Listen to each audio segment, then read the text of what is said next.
As you know, I'm quite keen on comic books. It's good. Especially the ones about superheroes. I find the whole mythology fascinating. We getting green like incredible, credible. We getting green like incredible. We getting green like incredible, credible. Red eyes like Cyclops, fly like Superman. We getting green like incredible, credible. We getting green like incredible. We getting green like incredible, credible. Red eyes like Cyclops, fly like Superman. I'm about to blow in the U.S. Fuck a Al-Qaeda plan. The hoes love me on the web. I'm Spider-Man. I'm about to put on my whole entire fam, cause they hold me down in the hood with the Iron Man. And we ain't never been caught since. We ride around with hella drugs, dark tints. The bad bitches give me ass like a park bench. They give me super head, turn me into Clark Kent. I just give them a stroke or two. I wonder why women get emotional just for one night. When I see the sunlight, I puff a little kryptonite, then I'm done like Flash. Buck 20 on the dash, I don't need the commitment, I only want the ass. So I bounce, no basketball, back to the strip, that's what I'm fantastic for. Back to the flip, the bread gymnastic boy, I'm eating gobbling green, I'm past the Troy, I mean it, cause we ready, and we ain't scared of ya. I'm Obama, the captain of America. We getting green like incredible, credible. We getting green like incredible. We getting green like incredible, credible. Red eyes like Cyclops, fly like Superman. We getting green like incredible, credible. We getting green like incredible. We getting green like incredible, credible. Red eyes like Cyclops, fly like Superman. Hey yo, you don't need no Batman, you better get your gat man. You asked out if that jam, you gon' need a CAT scan. I like the girls with that Catwoman leather on, and you don't bag them, your swag don't be never on. They be on X-Man, put them on a level that they don't want no nice guy, they just want a rebel, a bad boy, a thug, stay around the ghetto. They want a Magneto, that stay around the metal. Middle finger up for the D's. We in the hood ducking from the Justice League. When it come to this, them rappers stand not a chance. You dudes get splashed, turn them into Aquaman. My dudes get cash, we make it rain like storm, make it rain cause we on move proper grams, proper piff, proper kush, and we keep hella arms, Doc Octopus. We getting green like incredible, credible. We getting green like incredible. We getting green like incredible, credible. Red eyes like Cyclops, fly like Superman. We getting green like incredible, credible. We getting green like incredible. We getting green like incredible, credible. Red eyes like Cyclops, fly like Superman.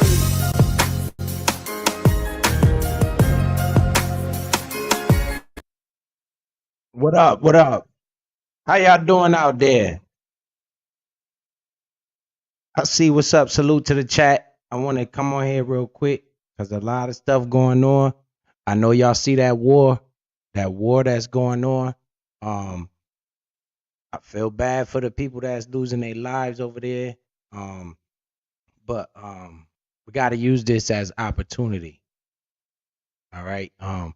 It's sad that this is how the world is, but I'm alert and I see what's going on. I'm trying to make time to come on here. My son has been being recruited by a few colleges, so I just been on the weekends. We've been going to a lot of shootouts, a lot of college recruiting, things of that nature. It's very tedious. We got to drive a long distance and stuff. But once again, the market is your friend.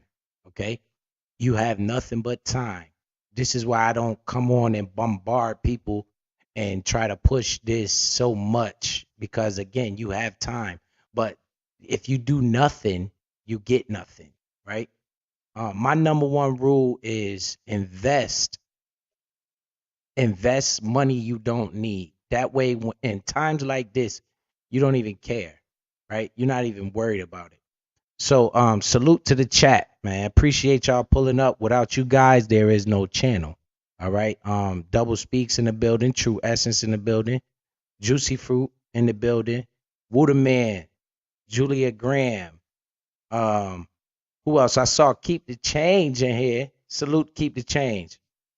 He said, holla at Berkeley. They need players. Plus, it's a good school. I see you, OG Hillwig. Appreciate you pulling up. I see people about to go live. I ain't want to interrupt the live. So we're going to get through this real quick, right? The information is key. It doesn't have to be here a long time. If you want to go watch the entertainment or whatever, you come back, watch the replay. Kim R in the building, Miss B in the building. Appreciate all of you guys for pulling up, man. Like I said, without you, there's no channel. So, but I do this because this is important, right? We got a lot of stuff going on that doesn't matter. It's just drama, gossip, right? I participate. I'm in the chats as well, but this information needs to get out. Okay, we have a war going on, right? The war is not on American soil, right? Since the Civil War, we ain't had no war on American soil, right? So it's affecting the overall economy. It's not affecting the individual businesses, right? So I feel bad for what's going on. I can't control what's going on, but I have to use this as opportunity. Anytime there's a war or a big problem in the news, the market likes to drop, right? I always say I want to buy the market when it drops. I don't want to buy the market at high prices. When I say the market, I'm talking about all your financial markets, whether it be stocks, crypto, housing, right? Whether it be car dealerships, buying cars, anything finance. You don't want to buy when it goes up. When it comes to money, I got to separate money and feelings, right? Because this is what the rich people do, right? I care less the reason the market is down. I just want to see it go down, right? So this war that's going on, it's a bad thing. It's always bloodshed, but they always tell you ain't no money in peace, right? I'm concerned with Israel and everybody over there. This is not to discourage people from, worrying about that situation. But there's nothing I can do about it, but I can capitalize when I see opportunity. And I'm looking at this just like the Ukraine situation, just like every other situation in American history. I'm looking at this as a way to capitalize, right? The Great Depression, people were panicking. A lot of people were broke. The banks were closing people, taking people money. What happened? The markets came down. The rich, they used that as opportunity to buy things for the low, right? This is what we need to be doing. It's sad to say it, but this is the facts of the matter, right? I'm going to show you proof of this, right? As you can read, I got it right here. This says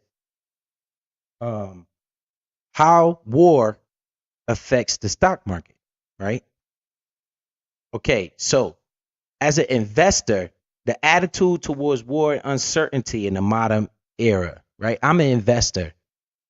So I got to separate my feelings about the politics and all that and use this as opportunity, right? Opportunity for what? For me and my family. Because this is what history's telling me. History is telling me this. This ain't something I'm making up or thinking. This is history. I got proof of all of it. I'm going to show you the track record of the entire market and let you see how the market's been moving in these type of situations. The initial shock of the war is pretty much where the opportunity is, right? When the war was announced and they did all that stuff and they went over there and bombed the place, stock market crashed that day. That was your opportunity. Man, that sounds crazy, right? Because it's a logic behind it. When stuff like that happens, the world gets uncertain, people get fearful, and they start selling their assets, which causes what? Supply and demand, right? So if they selling their assets because they see a war on the horizon, the market starts to go down. Remember, I'm trying to get as much of the market as I can. Ownership beats price, right? Because remember, I don't want this money today. I don't want this money tomorrow. I want this money 5, 6, 7 years from now, right? That's why I don't invest every dollar I got. I invest accumulative, and they call it dollar cost average, right? So I average in. When I saw this happen, I took advantage. I just bought some. I don't care what happened, why it happened, none of that.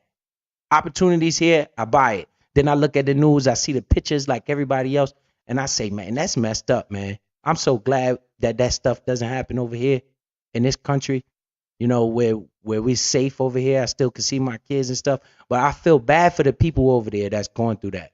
But again, I'm an investor, right? And I feel bad as much as I feel bad for those people. I still have a family, and I still have to take care of what's going on in my circle. So I use that as an opportunity. Call it a buying opportunity, right? That's what I did. That's what I'm saying people should do, right? And then we worry about our feelings and argue to fight. You know, hopefully America go, which they are. America's gonna find a way over there helping those people. What's that's gonna create?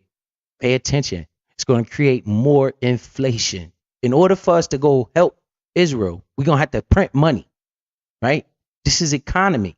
I'm seeing all this, so I'm like, man, this further strengthens the argument for Bitcoin.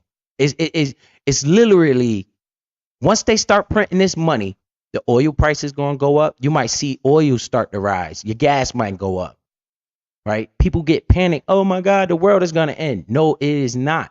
It is not going to end. The sun will come out tomorrow, right? It always does. Patience and longevity is what you have to do in this game, right? This will be proven in time. You're going to see what happens in time. As long as you start, you can take, this is why people don't like doing this, right? But they're missing out on so much opportunity and wealth creation, because once everything clears up, right? We got the Bitcoin halving on all of that stuff is still coming. The Bitcoin halving can't nothing stop it from happening. It's programmed into the algorithm. So it's happening, right? Around March, April of next year, I don't care what's going on in the world, that's happening. I know that's on the horizon. I still know they got the spot Bitcoin ETFs, right? I know that's coming. There's nothing they're going to do to stop that from coming, right? That's coming. The spot Bitcoin ETFs will be created. That means money is going to come flowing into Bitcoin. And it's all over the news. I didn't know if I would get a copyright strike. I wanted to show you Congress. And they are talking about Bitcoin in Congress, arguing with the chairman of the SEC, Gary Gensler, going back and forth with him. You should see it. I got to see if I could play that video on here, because I will later. You know, once I figure out it's cool. They arguing back and forth with him about Bitcoin. Why is Bitcoin in the Congress? Why are they talking about it? Right? Goldman Sachs, JP Morgan Chase, all these rich people, they trying to get involved with this asset. People realize it's digital gold, right? You got price targets on this thing, $750,000, $1 million. I'm like, man, that's probably 10, 15 years from now.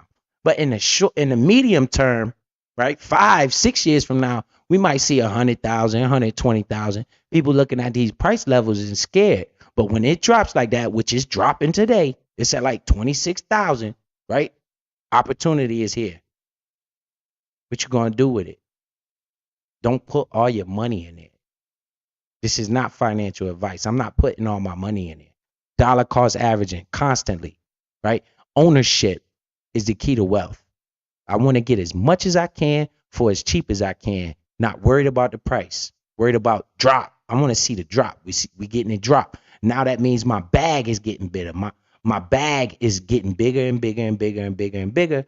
And when everything decides to calm down and this thing starts to do what it's gonna do, because it's a cycle, right? When it starts doing what it's gonna do, I'm gonna be the one looking like I'm a genius.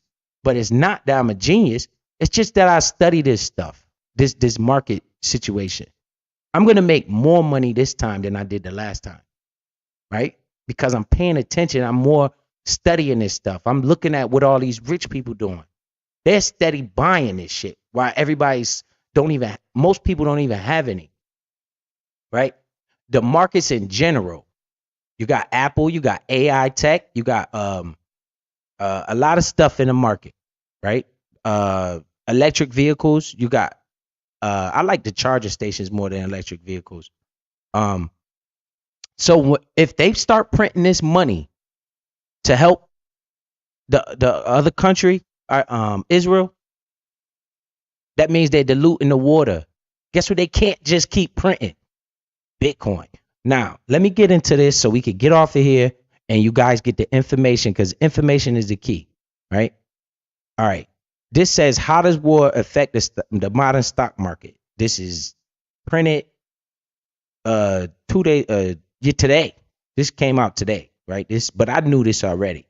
This is just because they see the war going on. People they got to make articles. So they're just going to tell you a little bit about history, right? We're not going to read through all this. I'm going to just show you a graph. So because I'm trying to get through this as quick as I can so we could go laugh and joke and have fun and all that with everybody else. You know, I'm in the bushes. Y'all already know that. The world is witnessing a surge of violence and instability, right? The market doesn't like instability, uncertainty, right? As this Hamas fighters launch deadly attacks on civilians in Israel. This is horrible. I know I sound crazy. This is so horrible, but I'm using this as an advantage. I'm like, man, they're going to do it. I'm going to do it too. Prayers out to those people. I hope America come to the rescue. But by the time America get over there, I'm gonna get my piece of the pie. I'm gonna use this as opportunity. Sound crazy, but if you think about it, it makes perfect sense, right?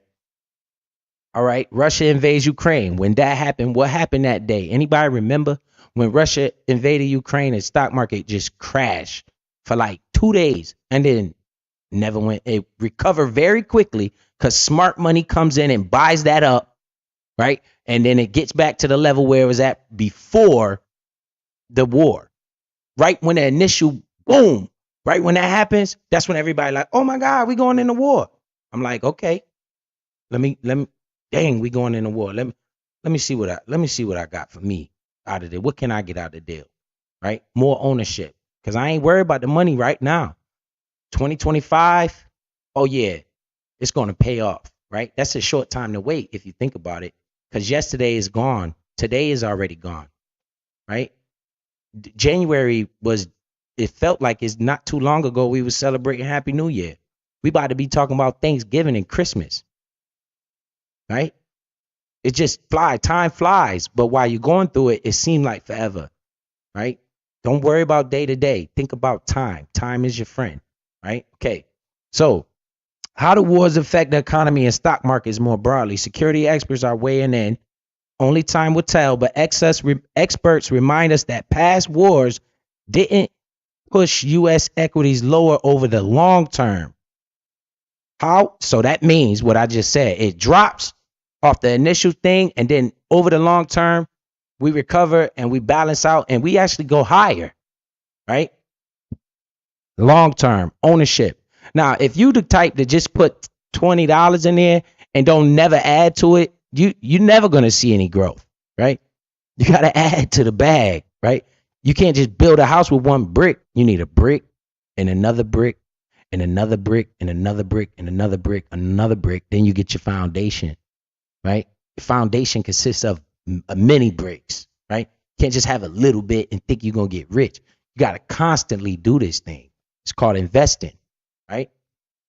Same thing with property and stuff like that. You got to buy it in these. When you see that market crack, do you know my interest rate on my house is 2.25%?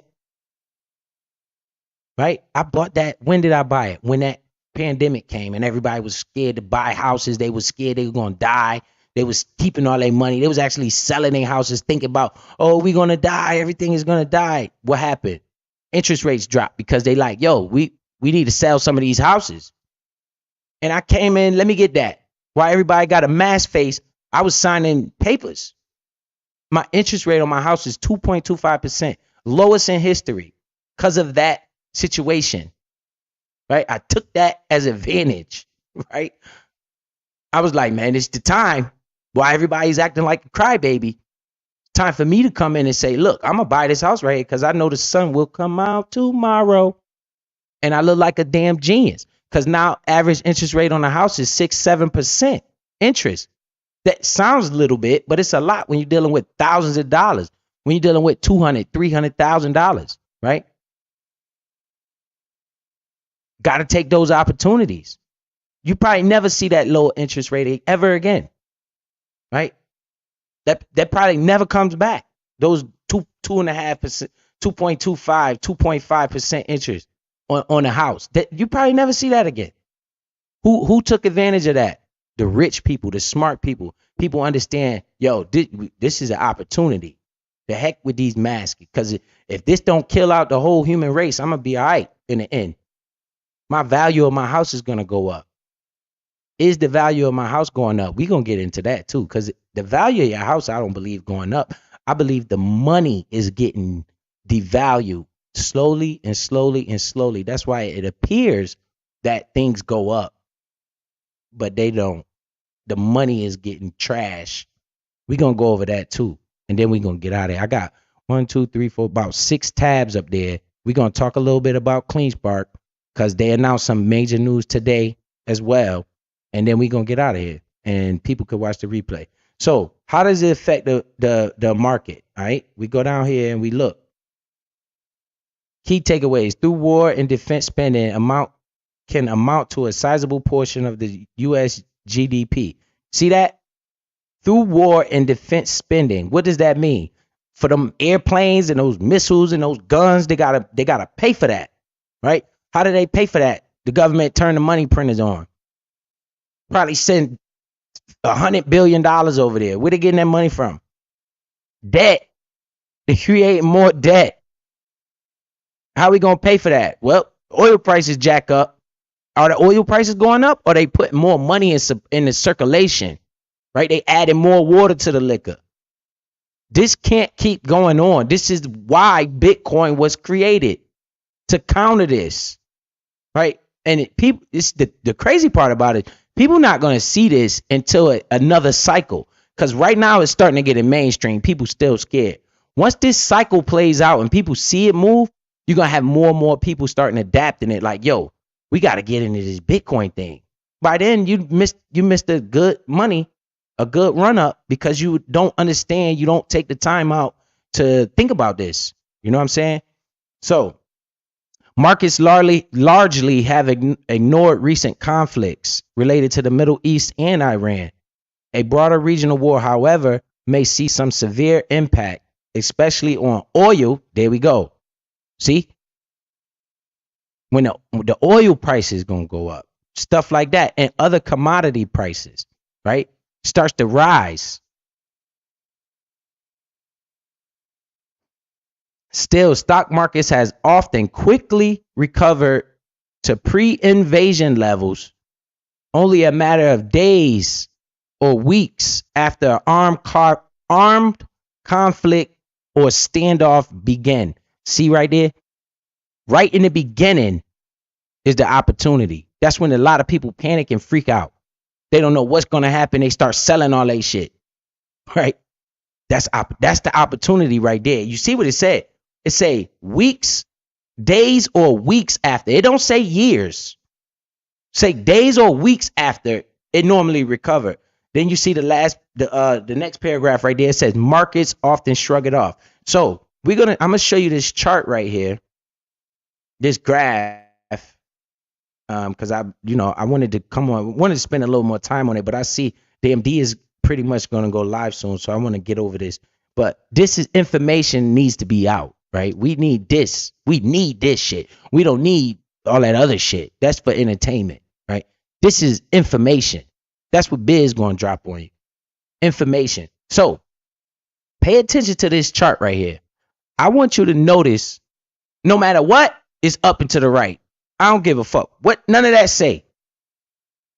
No matter what, it's going up. and to the right. Look at it. When in doubt, zoom out. We going all the way back to 1900.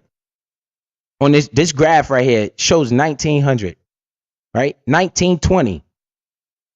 It go up, down, up, down, up, down, up, down, up, down, up, down, up, up, up, up, up, up, up. You see those divots in the chart?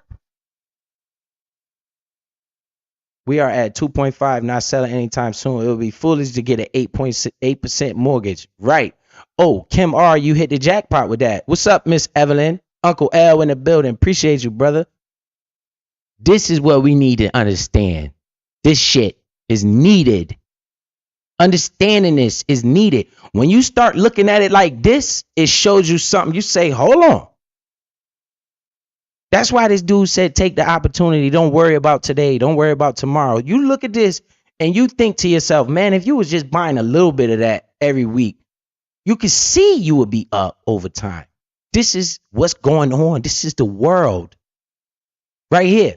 If you look at this graph, right, you look at this chart, World War I, what happened?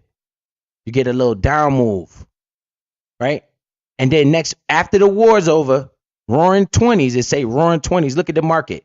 It rises. Boom. Great Depression. It drops. This is when you was supposed to buy. It dropped lower than it did when it was World War I. But look, after the war, we rose up here. But let me show you this, though. If your great-great-granddaddy was buying it no matter what and just didn't care and didn't care about the money and just left it in his pocket, right? Look where we at today. Over here. We hired in all of this, the ups and downs, all of this through that time. But these people that were living during this time were nervous. They're the ones panicking. They're the ones going crazy. They're the ones running the streets. Look at what ended up happening, though. Over time, it doesn't matter what happens. This is why I don't give a shit about what they tell me, because I'm going to buy here. What if my great-great-granddaddy was buying all through this whole time? He bought here. It crashed on him. He started crying like a little baby. What are you supposed to do? Buy more for cheaper, right? Think about what I'm saying. Think about what I'm saying. It's Great Depression. We gonna die. We can't get our money out of the bank. Buy it all through this whole time. If he bought here, all the way down, he just averaged in. Yeah, it took some time because this is 1930, maybe till about 1935. He was buying this whole dip all the way down. Look where we at today, way higher than where the peak was here, right? Then you got a new deal, whatever the heck that means, right? It went up. See the market going up? Now who's a genius? The people that was buying all of this shit. Even if you was buying here, right? If you buying this whole way down, you're averaging in.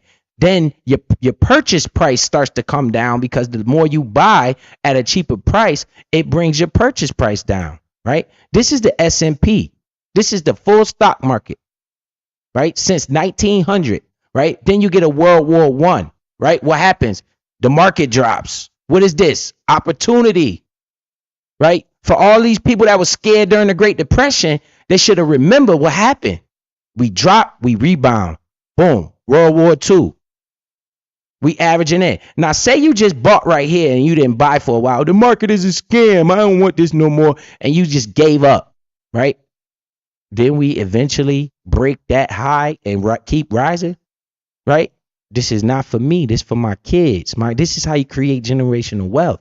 But if you took, what is this, a 10, 15 year period, let's just say 20-year period, you was buying all of this shit through the whole 20-year period, no matter what. Look at this shit. What your great-grandkids would be sitting on. You see what I'm saying? We're investing for the future, right? You use money you don't need. If you was putting your whole bank account in here, then you living life on the edge. Now you depending on the market. That's not what you want to do. You use the market as a tool. The ownership is what matters, right? So World War I, when the World War I came, that's when you get that big drop, and then what happened? Boom, it goes up. Korean War drops a little bit. I don't know if we even care. I'm not gonna say we don't care, because I always care when people lose their lives. But I don't know if America was involved with that too much. I don't know, right? Korean War. What did it look? The market actually rose during the Korean War, 1950 to 1953. The market was going up, so that might not have had a big impact on America, right? Post-war boom, boom. Now you missed all that. because you a scaredy cat. You don't know about this money. You don't understand. Ownership is the key to wealth. You didn't want to buy none of this. We go to Great Depression, honey. We need to sell everything. This is what people were doing. This is what the humans were doing. As you can see, look how the market just fell off a cliff because people were selling everything. What are you doing? You don't sell, you add. Right? I understand people in different financial situations, but once again, everybody here has internet. You're paying a phone bill, you're paying an internet bill. You ain't all the way broke. Broke people homeless. You know, you could be living check to check, but once again, you find time to do all that other stuff with your money. You got money. You just ain't know what to do with it. You're spending it all at one spot. You don't know how to budget. You're living beyond your means. You got a few situations where a lot of people live in check to check. Man, you better pick up some overtime. You better do what it takes. Understand the future for your grandkids and stuff. When people not doing this is why we wake up broke. This is why we born babies into this world with nothing. Because we don't understand this shit, right? But it's sitting looking you right in your face. You could be the seed for your great grandkids to get that bag because you did it. And once you teach these gems to your kids, they start understanding this shit. And now you got not only one generation of investor, you got 2, 3, 4 generations of investors. Now you created a millionaire. If it was easy, everybody would do it. Right? What comes easy goes away easy. Right? A lot of athletes get money as easy money. Next thing you know, they broke. They spend it all. They don't know nothing about money. They just know they know how to damn spend it though. Right? Pay attention to this chart. Post-war boom, we went on a rocket ship, right? So all these people that were crying over here, they look dumb over here. If they was buying all of this shit the whole time, they'd be up, right? And then once it start to go up, people get scared about that. They don't want to buy when the price is rising. Just sound like me, don't it? I'm trying to do all my buying on this dip. I'm this guy right here that's going to buy from all the way up here, all the way down here. Because I'm going to be done gain so much ownership during this whole drop that my kids would be rich. My great grandkids, because this is like decades. You know, this is decades. Each one of these is 10 years. So then you go to stagflation. What happened? We went sideways. What is this? Buying opportunity. All these dips. Buy. Just keep buying this shit. Right? Vietnam War. We crashed a little bit. Went down here. Notice how it didn't go back here. It didn't go back World War I status. We stayed on the graph. Right? We going up. Come down. People get scared. Buy that shit. Right? Don't think this is a game. This is America. This is how America's run, right? You're going to have panics. I'm using this shit to my advantage, right? All the way, and it just showed you Reagan era went on a nice little boom to tech. That's when internet start taking off. The next boom, where you see tech boom, that shit going to say Bitcoin boom. That's what's coming. That's what's on the horizon, right?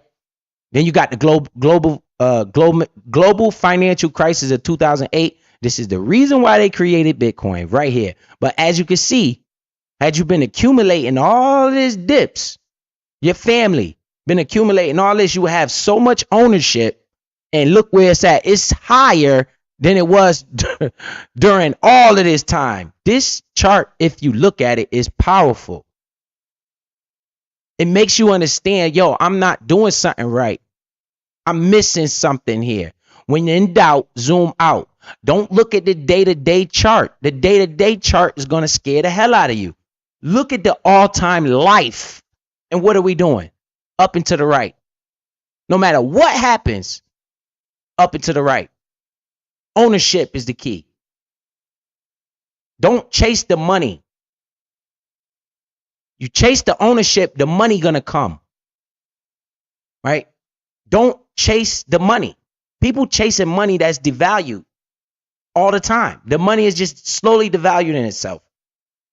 man, I try to help people so much, man. Because when you look at this should open your eyes. This graph right here should open your eyes. And when they say stock market is a scam, I don't understand the stock market. You don't have to. Look at this one chart right here. This is the history of damn, that shit going up and to the right. No matter where I bought at. If I came in here on Black Monday 1987 and start buying this shit, I'll be up. No matter where I bought it at. Because look where it's at now. Higher than where it was all this whole previous time. Pay attention. This shit not going to zero. You think it's going to zero if you want, right? The key is buying good companies, buying good assets. This right here is the general S&P 500, right? If you don't know what to buy, put it in the S&P 500. Not financial advice. This is brain surgery, right? This is not financial advice. This trying to get you to open your eyeball sockets.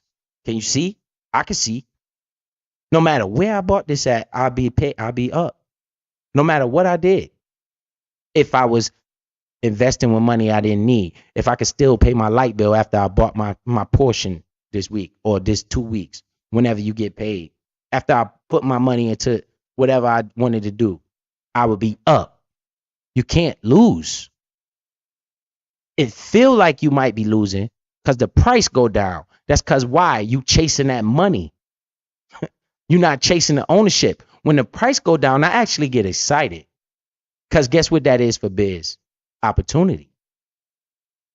This shit done happened to me already before. I've been in one of these downswings and one of these upswings. And it's just a blip on the radar, but I could just imagine what'll happen in the next 20 years. If I survive till I'm 65, I might be a millionaire. And, oh, that can't happen. Oh, yes, the fuck it can. Because I got a goal in my brain. I might be a multi-millionaire when I'm 65 years old. Can't spend all the money, but guess what? I might have some grandkids that could change, and I got to teach them what the hell I did so they can understand that my granddaddy did this. My granddaddy did this, right? We need more and more people to talk like this so we don't look stupid when we go in a room with these people, man. It's not about you, right? It's not about you. It's about your lineage. What's to come after you? Or you just saying to yourself, you don't care about nothing. You only worry about yourself and you're going to live day to day no matter what nobody say. No matter what people show you, no matter what people try to tell you, I don't care. It's about me. That says a lot about you. I care about my kids and my grandkids. Not just my kids and my great grandkids that's not even here. I don't want them to have to live in Chicago. I don't want them to have to be living in a project on a block.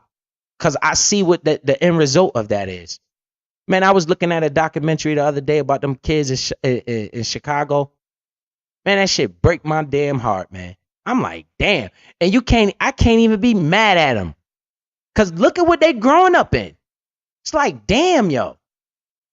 Who's going to break this cycle? Then you get one kid that's going to school, get straight A's. He walking down the street, get hit with a straight bullet. You're like, God damn, man. Who's raising these people, man? The music, your entertainers, your movies is what's raising these kids. I can't stop it from happening, but I can change what's going on in my life. It's sad as fuck to watch that. When I see I watched a documentary on Chicago. I'm like, Lord have mercy, yo. What the it was one kid, one kid, man. He got 11, he caught 11 murder charges in like 2 years. What?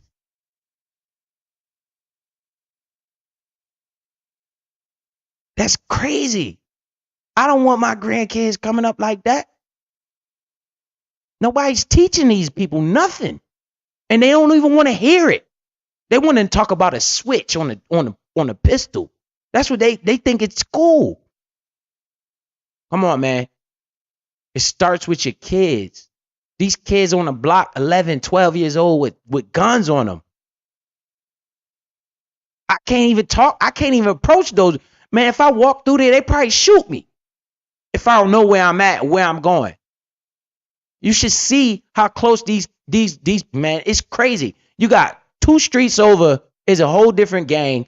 2 streets over is a whole different gang. And they're just ride around just to shoot at people. That's what's going on in the world. That shit is sad. And guess where it's going on at? In the black neighborhood. This is a design. Man, I can't save them all, but hopefully one might listen, right? One might understand, yo, it's not about me. It's about my family. I need to do something to try to help. I need to try to build my wealth. I could sacrifice $100 every 2 weeks, $50 a week. I could do that. I don't need to buy all these. I could do that. I could buy this property right here, get a little ownership. I could move my kids out of this mess and teach them the right way. I can't believe that shit, yo. That shit is crazy. They literally warn with each other. The black neighborhood. This shit is not going on like that in the white neighborhoods. That shit is not happening. They got a part of Chicago that's down by the water. No, none of that shit going on down there.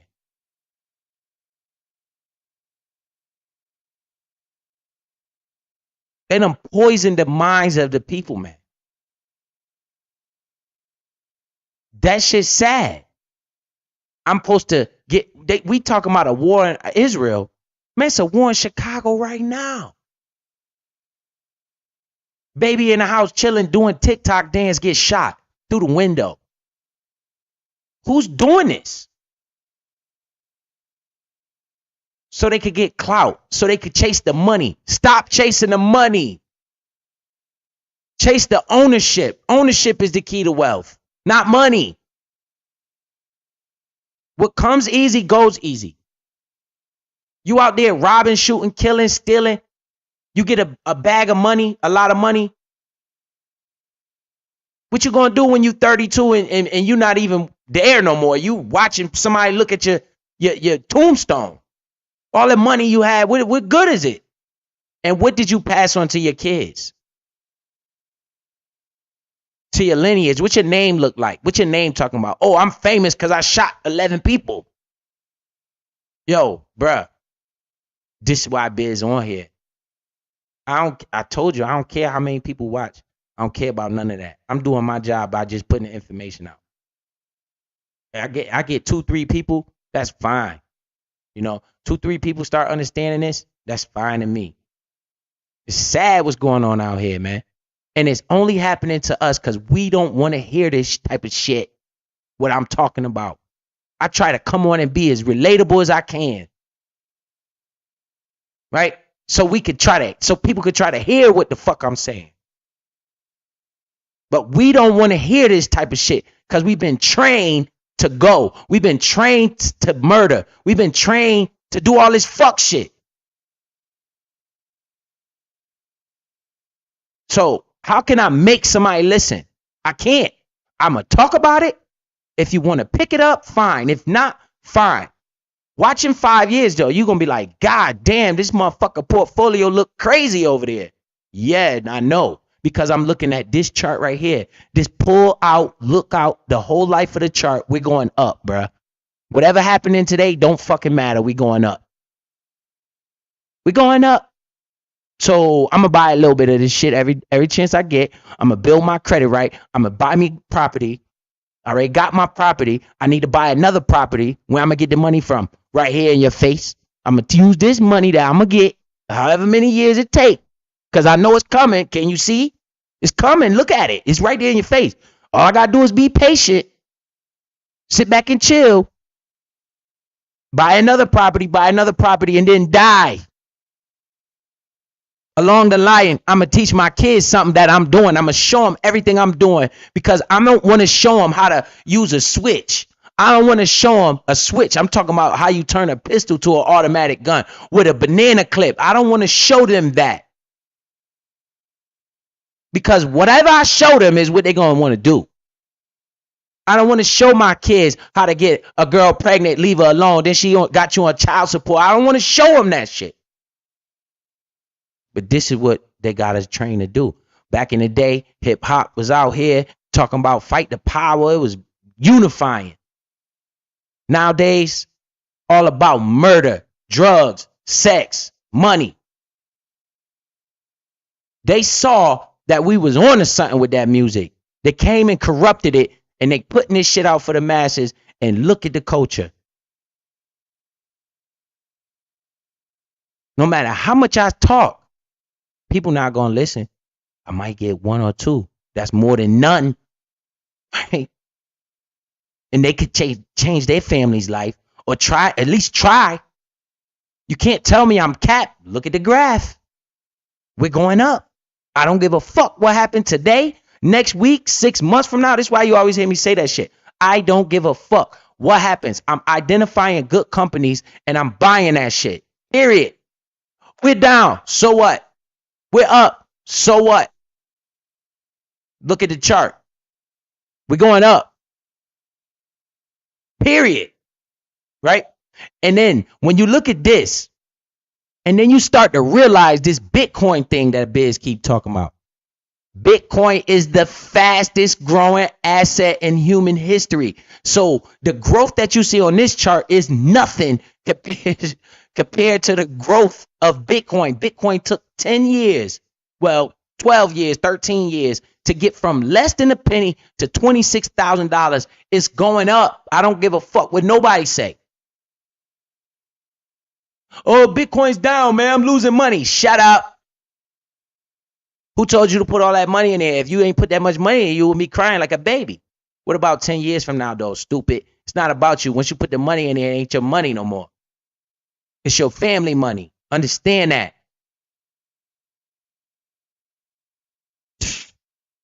Man, I'm so passionate about this because I understand this shit happened to me. My eyes been woke up like, yo, fuck am I doing? I was out here running the streets, doing all that stupid shit too. I ain't shot nobody though. These motherfuckers out here tripping.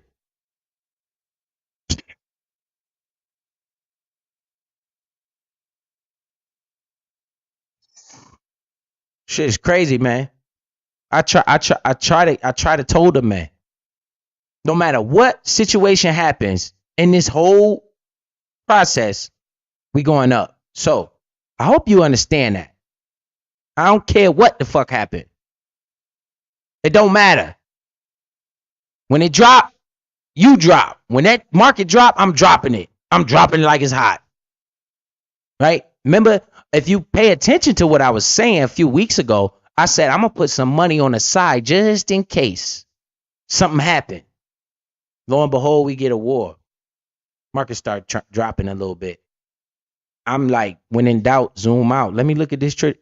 No matter what happened, I don't give a fuck what happened. It's only for a time, right? The sun is still spinning until God come back here, right?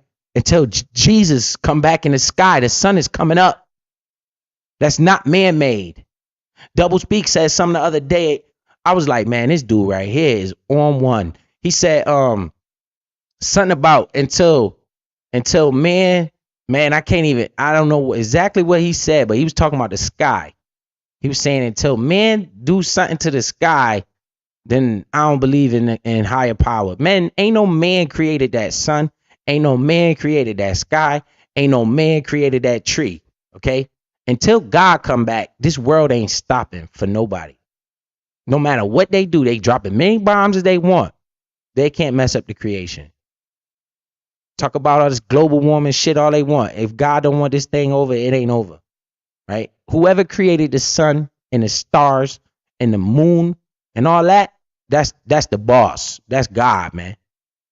Whether you like it or not, ain't no God. We ain't gonna take this to religion, but just look around you, man. He show you his handiwork everywhere you look. Right? Man ain't make no ant. Right? Man ain't make no roach. You got roaches in your house? Man ain't make that. The boss did that. Right? The creator. So until he come back, this world gonna spin. And when you understand how the world spin, then you understand, yo, I need to change my kids, my future generations' life. I need to do something. I don't want my kids being birthed with nothing like me. Right? I wish my great did some shit, man. Right? So that way I can have an easier life. I wish they taught me some shit instead of keeping everything from me. That's another thing we do as parents. You know, I show my kids my paycheck stuff. You got a fucking parent walking around here. It ain't none of your business how much money I make. Yo, man, you don't understand. That's not a kid you talking to. That's a human being that's going to replace you. He need to understand what the fuck going on. He need to understand these taxes. He need to understand how much they're going to take, the percentages they're going to take. Your dumb ass don't even know the percentage they're going to take. You just worry about what's the bottom line. You don't even know how that shit add up. You don't know about the federal income tax. You don't know about the health care. You don't know about Social Security. You don't know about nothing. All you know is I got this and I'm going to the club. This shit is crazy. I show my kids, yo, come here, yo, let me show you something. Why? Because they're going to need this fucking information. Why would I let them be babysat by a fucking phone that's showing them all type of fuck shit? Why would I let them be babysit by a damn TV? Right? We're going to babysit their ass with this knowledge. We're going to teach them. I don't drill them like I don't drill y'all. But you going to hear my mouth. Every once in a while, here come Biz back with this shit. Yo, man, get to the money. How you get to the money? Because you got to get to the ownership. If you don't own shit in your portfolio, man, you tripping. Look at this shit. Now, this graph, I believe, is very powerful. So all you crybabies out there talking about the market's going down, I suggest you look again, right? It don't matter what the fuck happened. You scared money, buy this shit. Not financial advice. S&P 500. Buy this shit. Not financial advice. Buy this shit. Stop playing with your life, man. And not your life, your future. Man, I wish my mother did some of this. She was so busy running the streets, though. Like everybody else. Shit is crazy. They got us in a maze, in a trap. And we don't want to hear nothing like this. This is not what makes us think. We only think about fuck shit. Yo, you are what you consume. Understand that shit, yo. Your mind.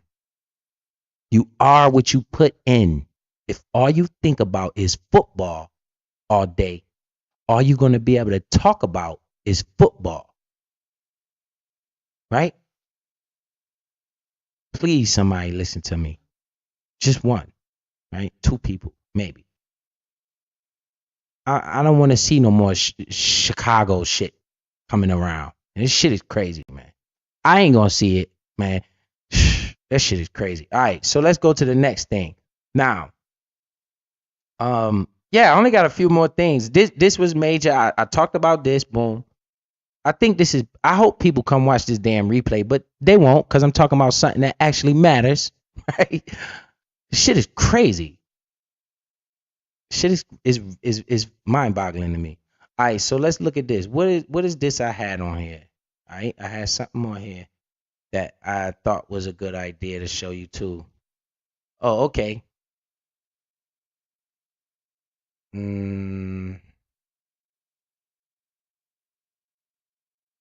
Oh, right here. All right. So while you guys and me and everybody else is listening to fuck shit all day, your boy that on Facebook, oh, he bought Bitcoin. Let's listen. Let me listen. See if it come on. You can theorize a lot about the experience we've had, but having lived it has changed my worldview and my appreciation in such a way that now I have this unshakable. All right. Let me give you a little hit. This is a executive that works with Microsoft. Okay. Collar.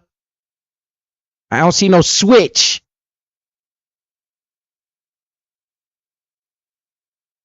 It don't look like he chasing shit, right? It look like he getting to the bag.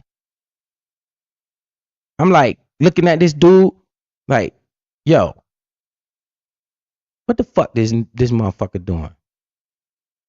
I don't know what the hell he doing. What is he doing? Right? Executive at Microsoft. Talk to Mark Zuckerberg. Right? That's the dude that own Microsoft. While we worried about switches and shit. Yo, they got you in a trap you can't see. How dare you make them feel like you a dummy, right? That one thing in school that I didn't like for somebody, or anyway, I still don't like that. When you think that I'm a dummy, right? These people think you a fucking dummy. Man, yo. Okay, let's keep going. Let's listen to what he's saying, right? Conviction that Bitcoin is the only form of neutral internet money there will ever be. Whoa. You can theorize. You heard him? Bitcoin is the only form of internet money there will ever be. Right? I'm looking at home. And remember, I've been thinking like this before he's saying this type of stuff. And they're going to get to asking him questions about Mark Zuckerberg. And he's going to tell you what about Mark Zuckerberg. A lot about the experience we've had, but having lived it has changed my worldview and my appreciation in such a way that now I have this unshakable conviction that Bitcoin is the only form of neutral internet money there will ever be. And it's one thing saying you got an unshakable conviction, huh, boy? Me too, sucker. So you ain't smarter than me. You're not gonna look at me like I'm dumb because I got an unshakable conviction as well. I just probably don't have as much money as you because my parents ain't do what your parents did or teach you what the fuck or send you to school or whatever the fuck. So you ain't smarter than me, sir. Saying it because you have laser shooting from your eyes. It's another coming to that conclusion after having tried for the right reasons, I believe for the right reasons, to build a technology that would scale to billions of people and that could provide a stable form of digital money that would travel on this new scalable payment system. And then you come to the realization that actually private companies issuing a new unit of account of anything that. Hey, did you hear what this dude just said? I don't know if y'all, I'm not going to call y'all dumb in the chat, but I understand what he just said, right? He said he been trying to build some type of money that they could use on the internet. And he tried it. And he realized, he works for Microsoft, right? So what do you think? He's lying? Right? These people are competitive. They're in business, right? He's seen Bitcoin come along. He tried to create his own version of it, right? And he's saying, I realize that Bitcoin is it. That's where it's at, man. As far as the internet money, right? Let's keep going. Has that kind of distribution is problematic. You might not want to answer this, but is Zuck is he a Bitcoiner? Yeah, he appreciates. He asked him, is Zuck a Bitcoiner? That's Mark Zuckerberg he's referring to, the owner of Facebook. And this dude said, yes, he is. So why aren't you? Why aren't you? You got Elon Musk, the richest dude in the world, Mark Zuckerberg, another rich one, right? You got Michael Saylor, right? All these rich people. Yes. But then when Biz say it, you laugh. You say shit like, I don't want no damn Bitcoin. Shout out DMD. I like DMD. DMD cool with me. But just think about what I'm saying. The rich people say, yes, I like it. I want it. I need it. Our people say, what the fuck is that going to do for me? And I just be laughing like, man, damn, man. Listen to me. Just listen to me. Understand who I'm listening to, who I'm taking advice from, who I'm looking at, what I'm looking at. I'm looking at these rich ass motherfuckers get all this money behind my back and it ain't gonna keep happening. I'm changing this cycle. I'm changing my trajectory and my kids' trajectory. And I'm teaching them how to change their kids and their grandkids. And then the grandkids. You understand? We gonna be up there fucking with Mark Zuckerberg, great grandkids. Because they're not smarter than me. They just got information I'm not privy to. Right? But I'm learning. He appreciates Bitcoin. But yeah, I think, you know, we had a lot of conversations about this. Yeah. Especially when I was struggling with seeing how we could decentralize this thing enough. We've had a lot of conversations, and the tension was between full decentralization and the reality of scalability, usability issues. Now, what he's saying here is because Bitcoin is decentralized. He's saying they were trying to create something that was decentralized, but they were struggling with it. Bitcoin's already it. And he said he just come to the realization that Bitcoin is it. Bitcoin is it. Is Mark Zuckerberg a Bitcoiner? Yes. Yes, he is. Wow. So Microsoft was trying to create something, and they said, you know what, man, we can't, it's Bitcoin is what it is. Mark Zuckerberg a Bitcoiner? Yup, yes he is. Why aren't you? Oh, I know. Because we like fuck shit. What is wrong, man? It's a disconnect, man. It's a disconnect, man. They got us in a trap so bad. It's so fucked up, man. Yo, that's why KB say, yo, I drop gems, but I gotta mix in the fuck shit with it or you won't listen. Yo, that shit crazy. That's what he say. He dropped gems, but he gotta mix in the fuck shit so you'll listen. Right? He gotta mix in the fuck shit so just so you will listen. Because if he just talk gems all day, you won't listen. Who got us programmed like this? It happens to me. When I come on here and I'm talking my shit, man, my chat be lit up. I had 500 people in here one day. When I get to talking shit. When I'm talking this shit, they don't want to listen.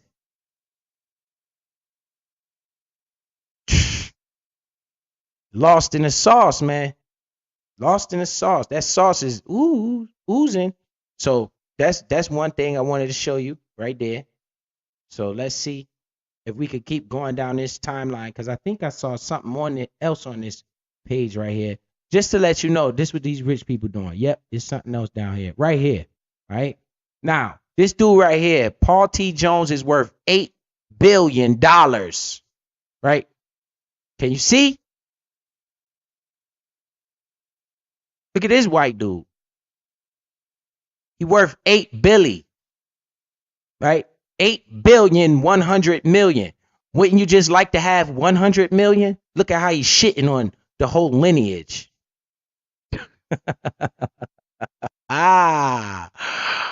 Oh my God. Look at how he just shitting on you. And me and all of us. He worth 8 billion. Here. Damn. 8,100,000,000. I would just like this 100 million, right? It won't even hurt this guy. This Paul T. Jones guy, right? He's a pioneer of the modern hedge fund industry. He says, I think Bitcoin takes on a larger percentage of your portfolio. Who is your portfolio? Because it ain't us. Because we ain't got no damn portfolios. I don't even know what a fucking portfolio is. Here come Biz. I'm like, yo, bruh. You heard me? Can you hear me? Yo, bruh, take that switch and buy some damn something. Get a portfolio. This is what I'm here for. Right? Bitcoin takes on a larger percentage of your portfolio. So he's saying up your Bitcoin. He's saying Bitcoin takes on a larger percentage of your portfolio. I like Bitcoin. 8.1 billion. Talk to them, but they don't want to hear it. They say, I don't want to hear that shit. But let's listen. I said I wanted to talk about Robinhood, but I also just looked on the screen behind you and I saw the price of Bitcoin. And I know every time we've spoken, you've had a take on Bitcoin. Do you have a new take? Still holding? I think now the barbarous relics, and I would lump gold and Bitcoin together. Woo! I think they probably take on a larger percentage of your portfolio than his. He said, I would lump Bitcoin and gold together. I've been saying it's digital gold. Now these billionaires want to say it. What's that telling you? What is that telling you? Stop worrying about the price, yo. Stop worrying about the price. Hey, let me tell you this, right? For all the panic people in the room, right? The scared people about this money. We might drop all the way down to around maybe 18,000, right? That'll scare the shit out of everybody, wouldn't it? Right? If we drop all the way down to 18,000, people would be like, oh my God, the world is going to end. Biz is going to try to get a loan out the bank and buy that shit. Right? Because the trajectory of Bitcoin is worse than that chart I showed you about the S&P 500. And I understand that. And whatever happens, the Bitcoin halving is coming. And I'm going to tell you something else. If it does decide to do that, it's going to happen in the near future, because it's not going to happen after the halving, right? Whatever it's dropping to is going to do that before March of next year, March or April of next year, right? Because why? People like him with that $8 billion want to get in and buy some more, right? So if it does decide to drop that low, it's only got a short window for it to do that. So that means it would probably be trying to do it in the next month or two to drop low like that, because it can't. It's not gonna do it after the halving it. That's point blank, right? After that halving event, this shit is not happening. It's not dropping. But if the worst case scenario is it drops down to $18,000, $19,000, around in that area, that's what I'm witnessing by looking at the charts, right? I haven't come on here yet and showed you guys about these charts, but I don't want to overwhelm you with stuff like that, right? I'm giving you what I'm estimating, right? All the research I've done looking at these charts, because the charts, they actually have something called support and resistance zones on them, right? So the worst case scenario is around 18,000, right? And once we drop to 18,000, you're going to see all type of, if we drop that low, that'll be the worst case, right? In my opinion, this is my opinion. If we drop that low, you're going to see people come on talking about we're going lower. We're going to go to 12,000. We're going to 10,000. I'm going to say, yo, I just bought some yesterday. Y'all tripping, right? No, it's not happening. The people going to do the opposite of what they should be doing, right? If we drop to 18,000, people going to sell like an idiot. And I'm going to be like, yo, let me get some more. Let me get some more. At 20,000, let me get some at 25,000. Let me get some at 18,000. Let me get some at 15,000. You understand? I'm buying that shit.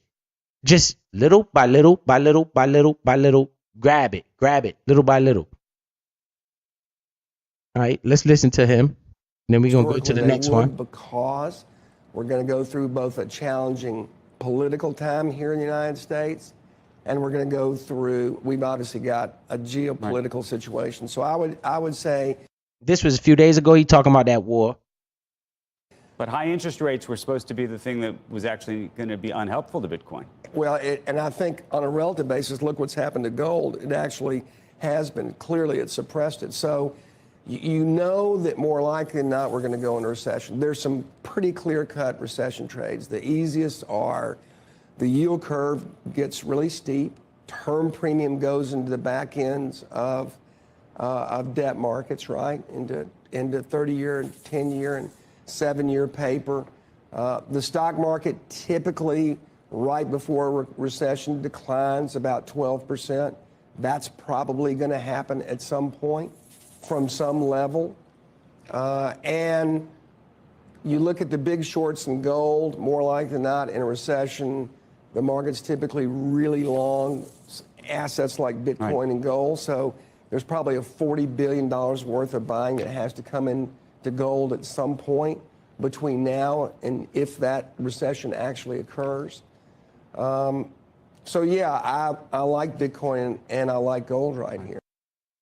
I said I like Bitcoin and I like gold right here because of the recession looming and all that. He just gave you a whole list of reasons why he liked Bitcoin and gold at this point.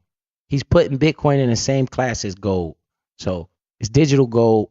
It's the foundation of internet money. It's the internet's money, right? So that's the information right there. Let's go to the next one so we can get you guys out of here. This is very important. Now, this one right here gonna blow your mind, right?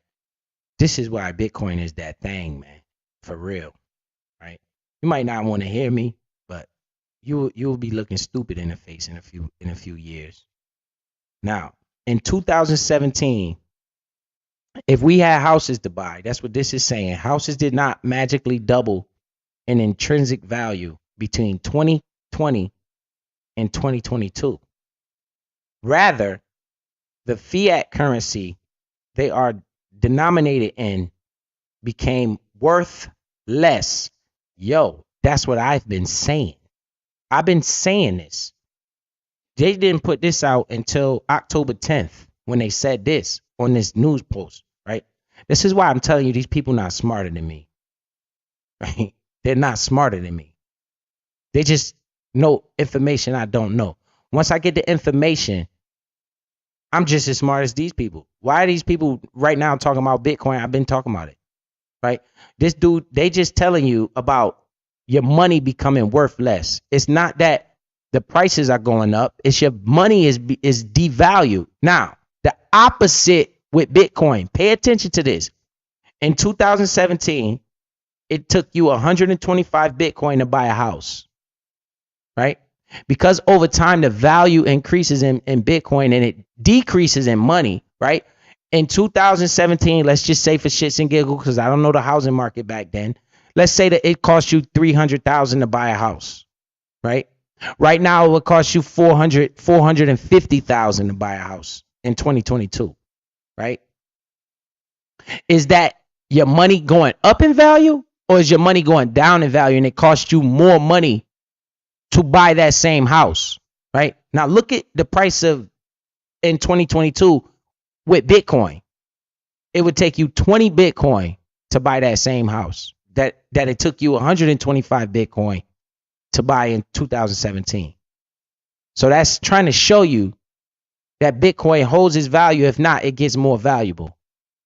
You see it right there, right? This is the opposite effect of your dollar that's in your pocket. This is why I like Bitcoin, because sooner or later it's going to take you 1 Bitcoin to buy the whole house. Then it's going to take you half of a Bitcoin to buy the whole house. And you ain't going to have no Bitcoin. You're going to have dollars because you're chasing dollars.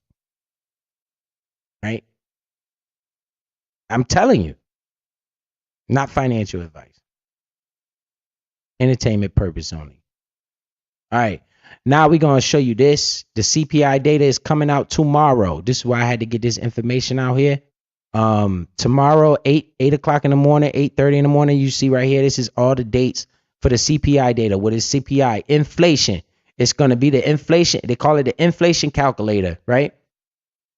So tomorrow morning at 8:30 right here, you're going to get the numbers for September. Because remember, this is a lagging indicator, right? So October 12th, which is tomorrow at 8:30 in the morning, Biz is going to be looking at this information. No matter who the fuck on live, where the fuck they at on live, Biz is looking at this. Because this shit matters. So I'm looking at this October 12th at 8:30 in the morning. I'm looking at this. It's going to show me the numbers for September. If these numbers come in high, market's going to drop and panic, and I'm going to buy. Point blank is simple. If these numbers come in stable, the market is probably not going to react. The market is probably going to drop before these numbers come out. You might see a little drop. Like, I'm being straight up. In the morning, that shit probably drop.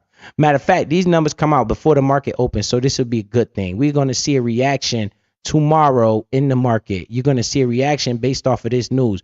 But remember, zoom out. Whatever happens, it doesn't matter in the grand scheme of things, right?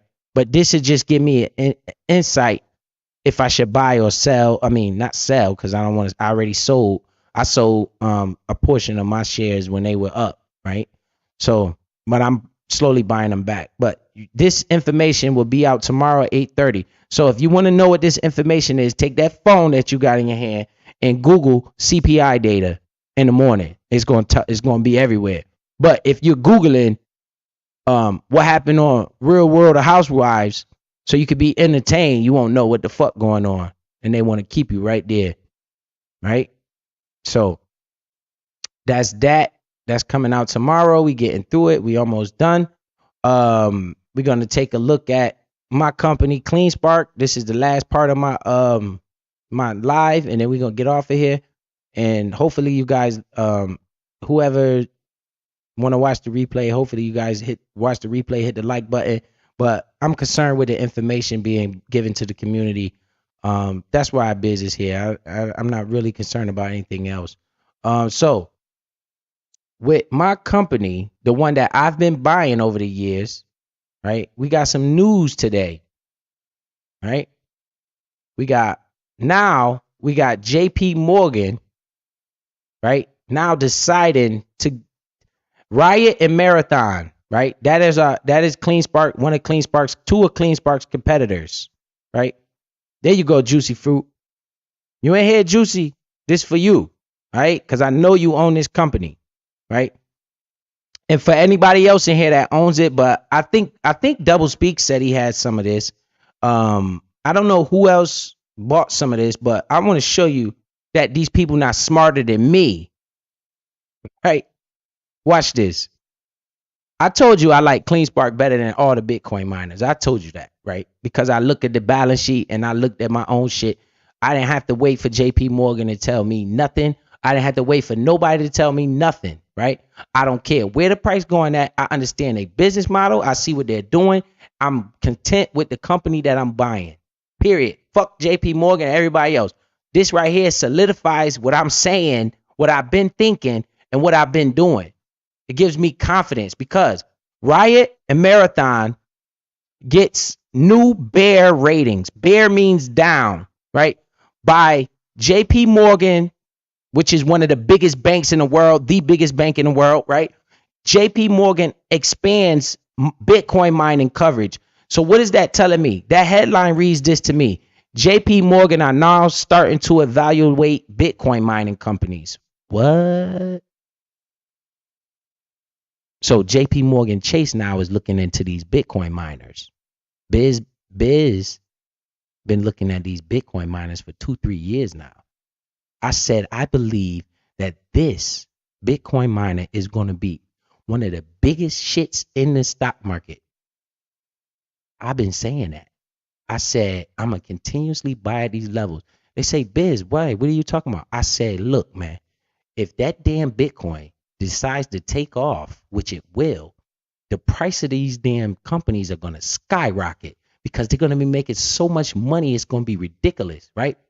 I said, this is a leverage play against Bitcoin. I've been saying this. So now JP Morgan, they have experts that's now looking into these Bitcoin mining companies, right?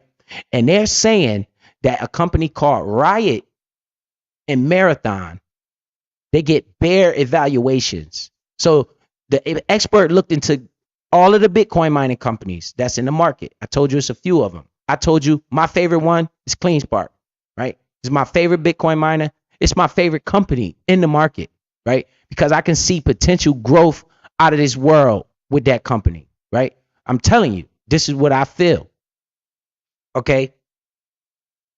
Let me hang that up. That's my boy. I'll answer that in a minute. So I've been saying this, right? And this article came out today. I saw this and I said, damn, I wish I had some more money. All right. This is what the headline says. Okay. So now JP Morgan is starting to evaluate Bitcoin mining companies.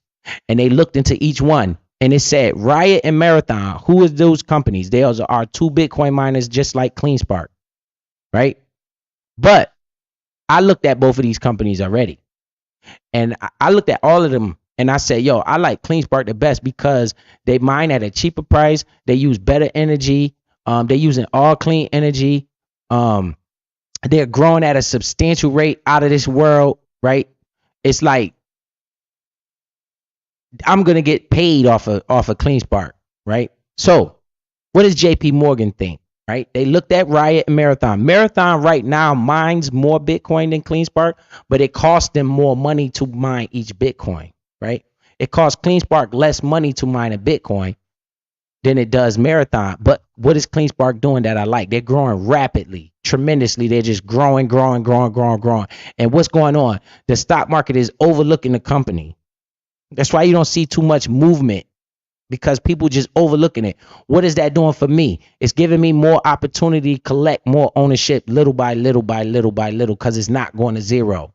I know it's not going to zero. They're not going out of business. They got a strong ass balance sheet. They're making money like a motherfucker. So they're not going out of business. The cheaper I can get it for, the more ownership I can get, the better it's going to be for me and my kids in the future. When Bitcoin decides to blast off to the moon, like the white dude was talking about, right? Oh, do you know Bitcoin is going to blast off to the moon? You better check your research on the damn Bitcoin to understand it. So JP Morgan, they did their research on all these Bitcoin miners and they came up with a list, right? Now, let's read the article. And you won't believe who they like the best out of all the Bitcoin miners. I told you these people ain't smarter than me. Told you that. I know the information. Once I get locked in, I'm researching like a motherfucker. I did my research. I've been buying this company 2-3 years. Let's see what JP Morgan says. All right. It says JP Morgan analyst Ringleton Smith, whatever the fuck his name is. I don't want to butcher your name, sir. On Wednesday, expanded his coverage of the Bitcoin mining industry, handing out underweight ratings to Riot Platforms and Marathon Digital Holdings. Okay, what does underweight mean, right? Underweight means that they're valued too high. They should be, the weight of the company is under the stock price. So what he's saying right there when he says underweight, it means the stock price is higher than what the company is worth as we speak right now. But I'll tell you what, all of these motherfuckers gonna blast off if Bitcoin take off, because it's a leverage play on Bitcoin. The more fucking higher Bitcoin go, the more money these mining companies gonna make. That's just simple to understand right there, right? The higher Bitcoin goes, the higher these prices are. The more money these companies gonna make. But the reason why these companies are overvalued, when he says underweight, just think of it as overvalued. When he's underweight, that means the company is under the amount of weight the stock holds, right?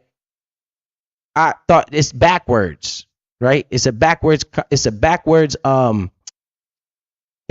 idea, but just understand underweight means overvalued and overweight means undervalued, right? The company is weighted, the shares are higher than the company weight. You understand? That's why I say it's underweight, right? So that's a bad thing for those two companies. But the reason why they getting so much, why they overweight like that is because those are popular ones. Those are the ones everybody like. Riot and Big and come on, bro, I'm gonna call you back. Riot and Mara. Those are the ones that everybody likes. Those are the popular ones. Those are the ones that trade so fast and everybody just trying to make money off of them. JP Morgan said, that shit costs too much. It's overvalued, right?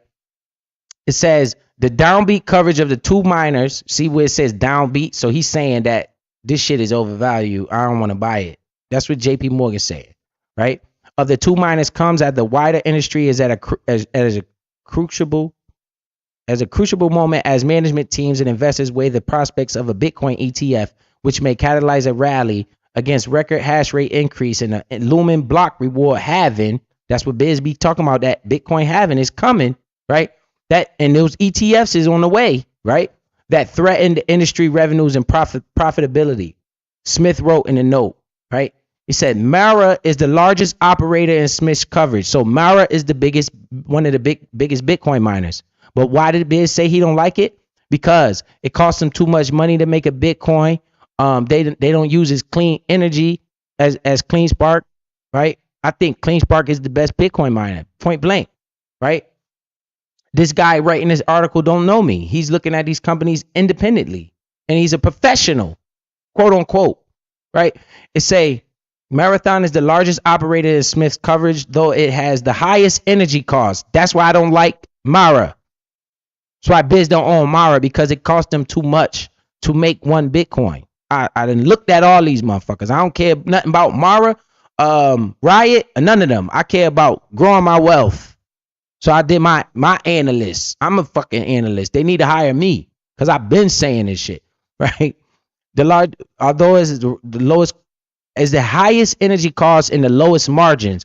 What does that mean? That means they make less money each Bitcoin, right? The margins they make off of the Bitcoin is not as high because the energy cost is so high, right? It costs them so much to make energy, to get the energy to make the damn Bitcoin. So they're not making as much money each Bitcoin, if you understand, right?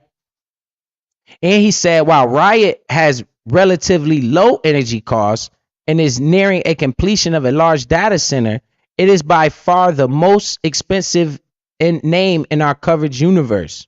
So he's saying that the stock is overvalued, right? It's the most expensive name in our coverage universe, right? With Bitcoin slipping 21.7, right? Riot and Mara down. On the other hand, the sell side analysts started coverage of CleanSpark with the overweight rating. What does that mean? That means the stock price is lower than where it should be. The company is undervalued. What I've been saying, right? The company is undervalued. Calling the stock his top pick among miners. This is what this guy just said today. This news came out today. I read this shit. I said, oh my God, I'm about to be rich. You see, the overweight rating aligns with the SA Quant System rating and the average Wall Street analyst rating. Both are at a strong buy. Man, I've been saying this shit for 2 years. That's why I've been accumulating this one, and I ain't been bothering the rest of them because I looked at all of them. CleanSpark, they make more money per Bitcoin because the energy is cheaper. They use a lot of clean energy. It is cheaper for them to mine a Bitcoin, and they growing like a motherfucker, right? We're going to show you another news article that came out today about CleanSpark after this. After this came out, later on today, another news article came out about CleanSpark, right? So I'm like, bruh, I'm about to be rich. I just got to be patient. Remember that chart? They go up and to the right. Just got to wait. Don't worry about the day to day. Just understand what you own. Understand what you bought. This guy is confirming what I said. And this is like music to my ears because I've been saying this shit. It said, calling the stock his top pick amongst miners. The overweight rating aligns with the SA Quant System rating. The rating and the average Wall Street analyst rating both are at a strong buy. I said that as well.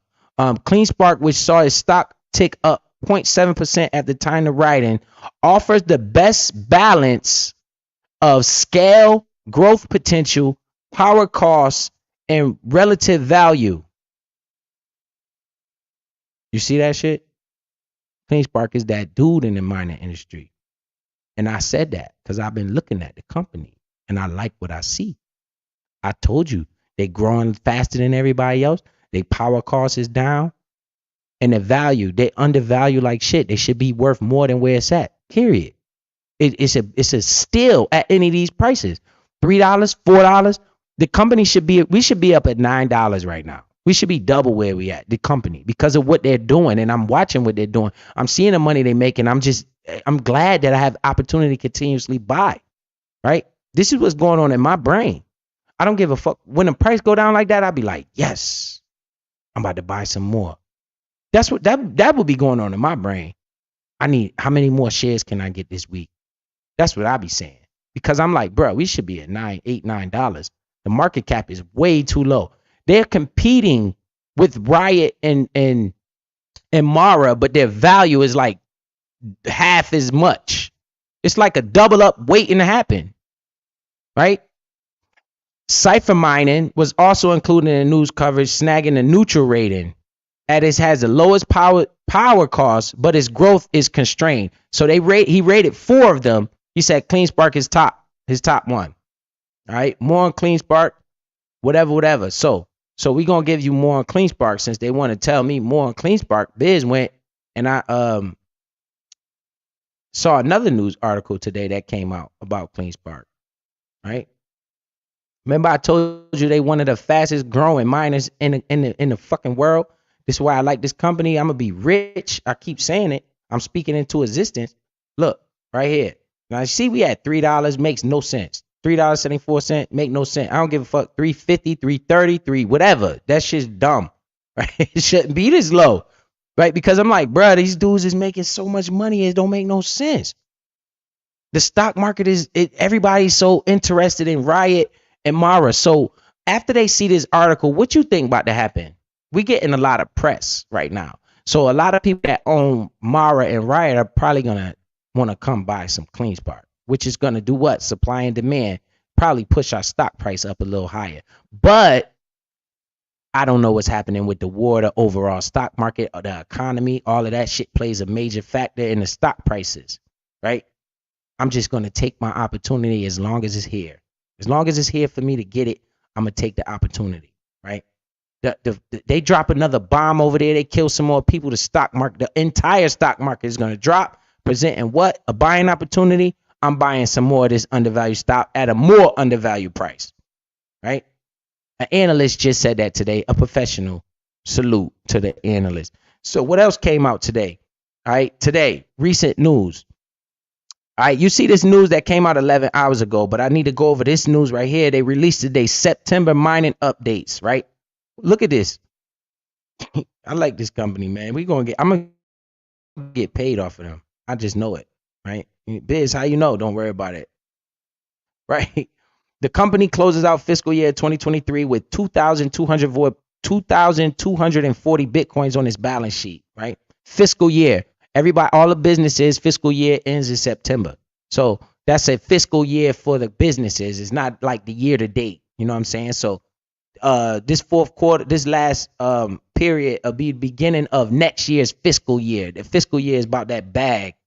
You know what I'm saying? So I don't know if you understand that or not, but September is the last month with businesses when they talk about their fiscal year for tax reasons and shit like that. So Bitcoin production for fiscal year 2023 is up 84%. You see that growth right there? So they making, that shit is crazy. It's up 84% compared to fiscal year 2022. So 2023 production is 84% more than what they were making last year. And last year they were making good enough. I was buying this shit. I've been buying this shit for 2 years. So that they haven't shown me nothing but positive. So while the stock price is doing what it wants to do, I ain't worried about the stock price. I'm worried about getting as much as I can. So when that stock price go up, I got a lot of it and I'm making a lot of money on the way up. You understand? So the hash rate is up 131% compared to last year, right?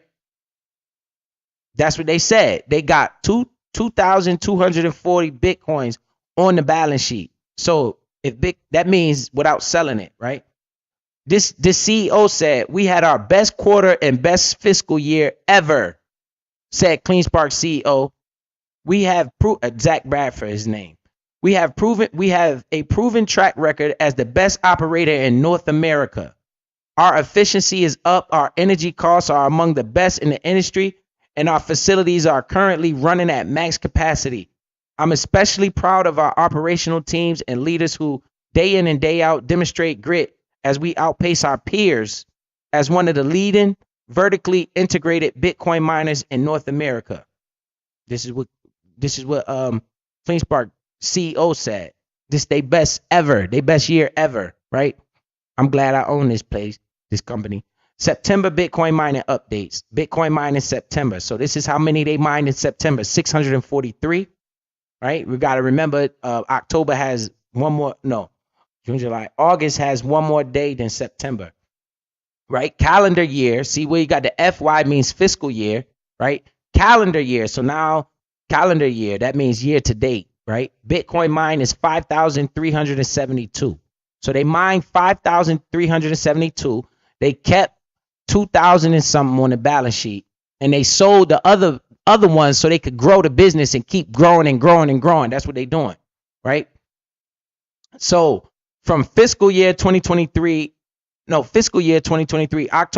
October to September, they mined 6,903 Bitcoin. Total Bitcoin holdings as of September is 2,240. Right? Total Bitcoin sold 80. Deployed fleet, that means how many miners they got. They got 88,000 miners working. Monthly fleet, 24.8. The company sold 80 Bitcoin in September. Let's see here. At the average price of approximately 26,800 per Bitcoin. Sales of Bitcoin equated to proceeds of approximately 2.2 million. September daily Bitcoin, and they probably put that money back in the company or paid some people. Who gives a fuck? I don't care. You know what I'm saying? That ain't. I'm looking at how much it cost them to make a Bitcoin. September daily Bitcoin mine average is 21 Bitcoin a day. So they mining 21.5 Bitcoin a day. It reached a high of 22.59 in one day. That's how many Bitcoin this company is mining. Looks very healthy to me, and I like what I see. So let's see what the news was today and what they doing today. Right? CleanSpark, this headline reads, CleanSpark acquires 4.4 exahash of new miners. Let's go. These motherfuckers gonna get me rich, boy. Of new AMP miner S21 Bitcoin miners expected to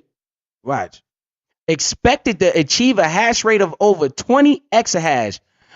Guys, they're at 9 exahash right now. Their goal was to get to 16 exahash. The company has now just invested more money into more Bitcoin miners. They're going to get their exahash up to 20 exahash. The fastest growing Bitcoin miner in the world, yo. And I see this shit. The analyst JP Morgan say, yo, CleanSpark the shit. Everybody's saying, yo, Riot, Mara. I'm looking at it like, I like CleanSpark. It's the cheapest one. I'm going to make the most money with this company. Right? They're totally undervalued. Right? So we go down here and we say, the machines, the most efficient to ever hit the market, the most efficient machines they just bought are expected to start arriving in January 2024.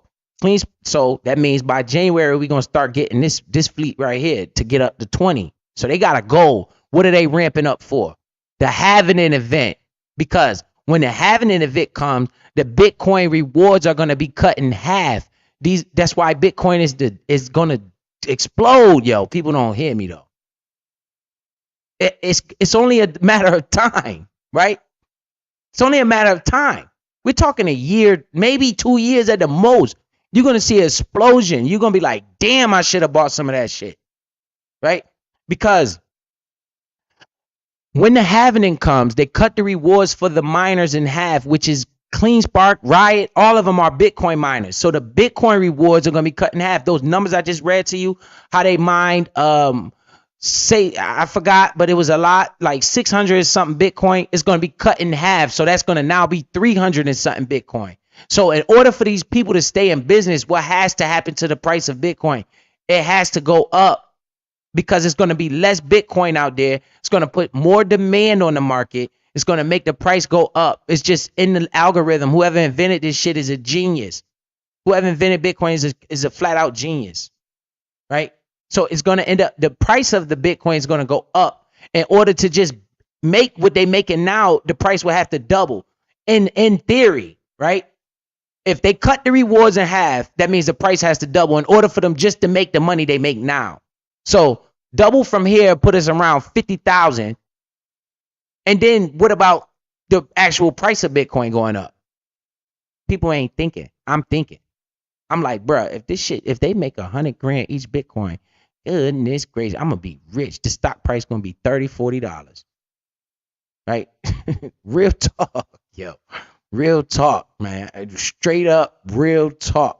So it say the machines are so they want to get these machines in fleet so they can mine the most Bitcoin they can before the Bitcoin halving an event, right? They want to get their balance sheet with a lot of Bitcoin on it before they cut the rewards in half, because after March or April, they won't be able to mine as many Bitcoins as they can before then. So they're rushing to get these machines in so they can start mining more and more Bitcoin before the halving an event.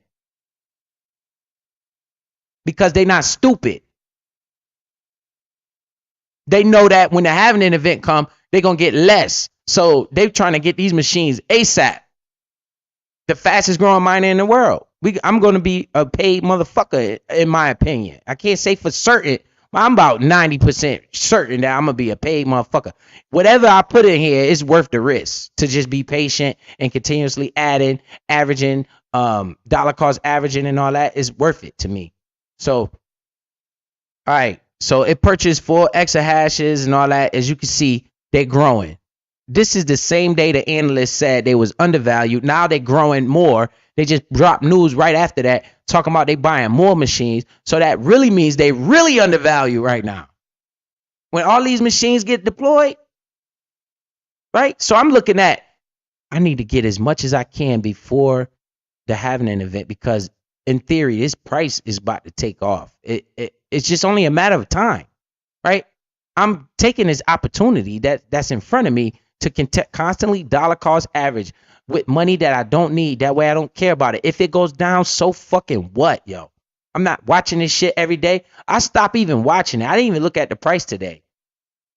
I saw this news. I just got excited. I was like, yo, man, I'm about to be rich, yo, right? The acquisition continues CleanSpark track record as one of the largest, most efficiently publicly traded Bitcoin miners in North America, with an efficiency rating of 17.5 joules per terahash. That's how fast they can move and mine the Bitcoins, right? The S21 is nearly 20% more efficient than the XP. Those are the type of miners. So they saying the type of miners they just bought are better than the current ones that's on the market, which have previously been the most efficient Bitcoin miners. So they just buying, they just fucking loading up, man.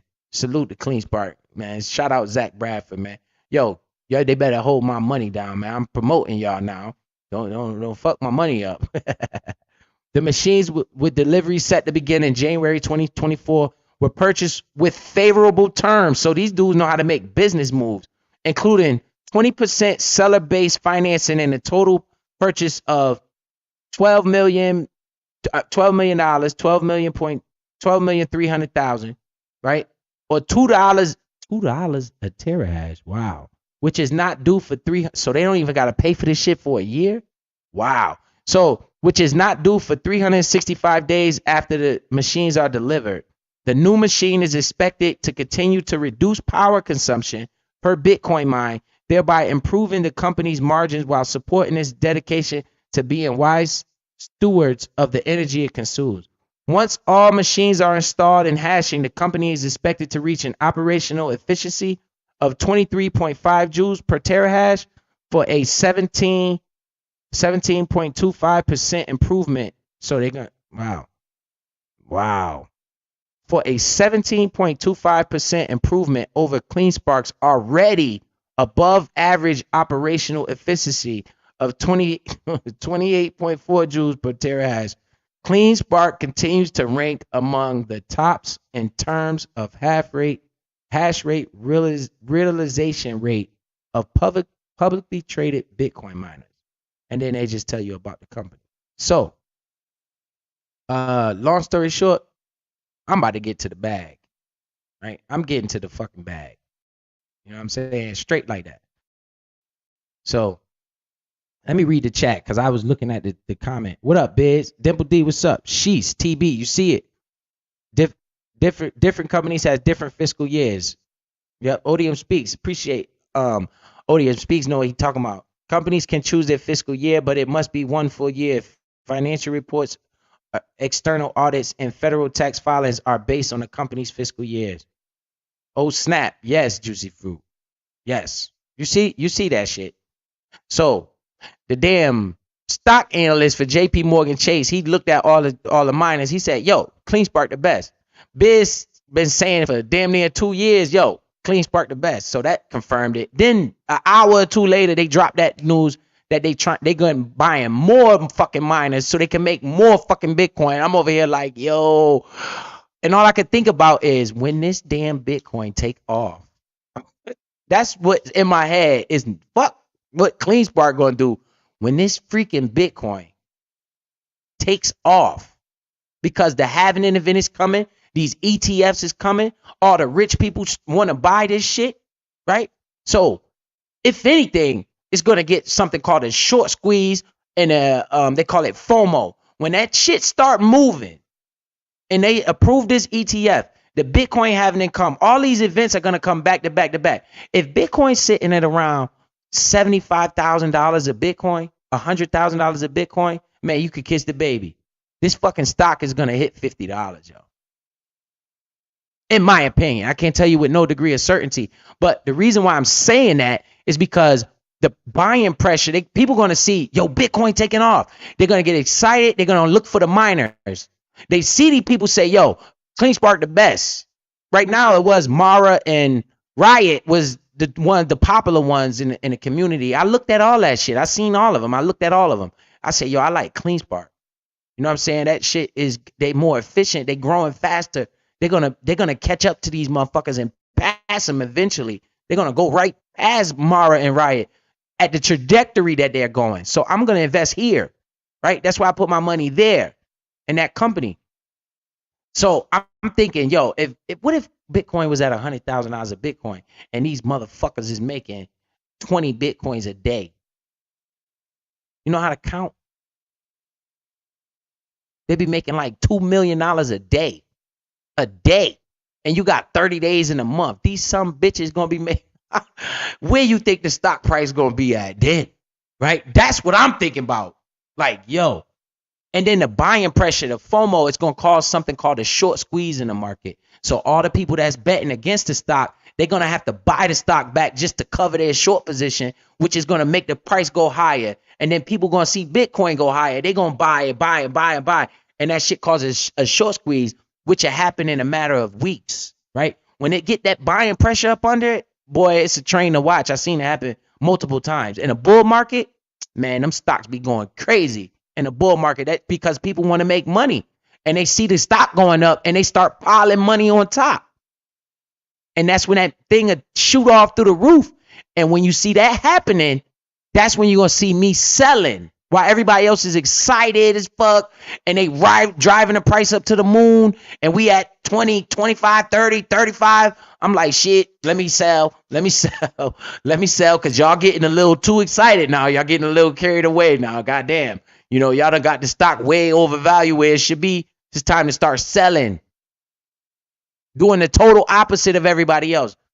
Right? And then once it starts crashing, everybody else is going to start crying and complaining that it's crashing. And that's when, guess what? I'm going to start buying it all back at a cheaper, more fair evaluation where the stock price should be at. You understand? This is how you kill these motherfuckers. This is how you make the money in the market, right? So just be patient.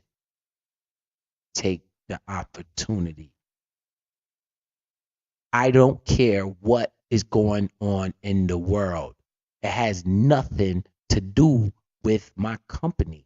I don't care if the ocean floods the shit out of a country. What does that have to do with my company? Nothing. So if the stock price decides to tank because a country just got flooded by the ocean, I'm going to buy that shit at a way cheaper price. I don't care. Biz, I'm losing money. No, I'm not. I'm gaining ownership. I'm not worried about the money because if I worried about the money, I would have never put it in the first place. My lights paid, all that shit paid. I'm good. Fuck the money. I want more ownership. I need more shares. That's what my brain's thinking. Fuck the money. I don't want to. I wish they didn't put the money on. I wish I couldn't even see the money. Right? I just want to see how many shares I got. I want more shares. I need these ownership. I need this ownership. So I need more shares. Fuck the money. Biz is crashing. Yup, I'm getting more shares. Biz, that shit at $2. Yup, I'm getting more shares. Why? Bruh, check the news. Did you see the news? Did the news come out and say CleanSpark is committing fraud? CleanSpark ain't doing what the fuck they say they doing. CleanSpark went out of business. Did you see that article? Not me. When you see that article, I'll be like, yo, it's time to sell that shit. That was a bad investment. I lost my money right there. But as long as the company is doing what it's supposed to do, I'm rolling, I'm buying it, I'm getting more ownership. I don't give a fuck what they talking about. Oh, we got a war over here, buying it. We got this and that, buying it. We got COVID coming back, buying it. You understand? Until my company tells me that they fucking up and they're not executing on what they say they're going to execute on, which they have been executing like a motherfucker. So until they tell me that they're not executing, I don't give a fuck what they talking about with the price. I need ownership. Period. That's me. This is not financial advice. This is how the investor mind thinks, right?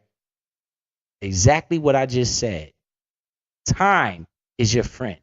And when that fucking Bitcoin decides it want to do a backflip and a somersault, I'm going to be rewarded handsomely because I stuck through it.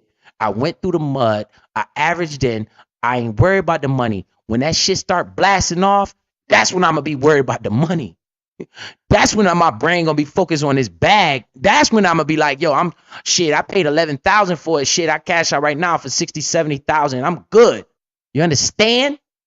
I just made 60 grand. That's what I'm thinking, right? And if it continue, I'm going to tell you straight up. If that shit hit 50, I got I'm going to have like 150 grand if that shit hit $50, right? But let's just say it hit $35. 3 times 3 is 90. That's going to be like $100,000 off an $11,000 investment, right? Which will be more than that because I'm going to constantly keep buying. The lower this shit go, I see the writing is on the fucking wall. You got to be a damn fool. If I pull up you got to be a goddamn fool if you're not paying attention to this shit. If I pull up the chart on Bitcoin, you're going to see that it's doing the same thing that fucking the S&P 500 is doing. It's just going up and to the right. That shit was, man, listen, man. This is not financial advice, man. Do your own research. I'm doing it all for you, though, because I love you and I love your kids and I love the community and I want to build and I want to help people, right? Now it's time to go fucking laugh and joke and get back to the drama because we heard this. I encourage people to share this video, right? Because I want people to understand that tomorrow is CPI data, right? That's a good one. That's a good thing to look at, the CPI data. And I got this on the screen. While I got this on the screen, this is the price of Bitcoin and all your cryptocurrencies. Right now, the fear and greed index, right? This is the feeling in the market is around neutral, right? If it drops down here, which it probably will, right? When the price start going down, the people start getting scared. That's when I will buy. I don't want to buy here. When I see greed, I want to sell on the greed side, right? I want to buy on the fear side, and I want to sell on the greed side if I choose to sell, right? When it's time to sell, I'll come and talk about it. Trust me, I won't leave you hanging. All right, so let me see if I could. Where's the scroll down at? I want to show you. I won't let me scroll down. I don't understand. Let me refresh it. Refresh that tab right quick.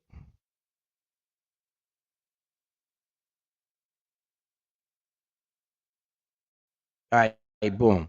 So we got these. That's Bitcoin. We at 26,700. Right. See how it's going down. Right. You got Ethereum going down. Everything is going down. Right. I'm dollar cost averaging little by little. If I got $100, I might buy $10 here, $10 here, like that.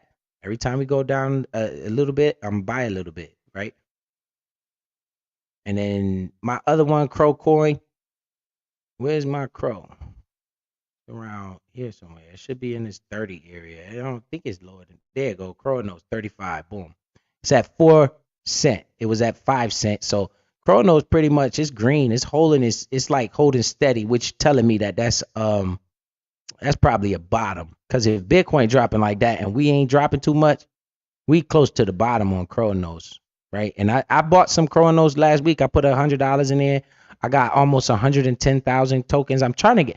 My goal was. See, I'm crazy, man. My goal was 100,000 Crow.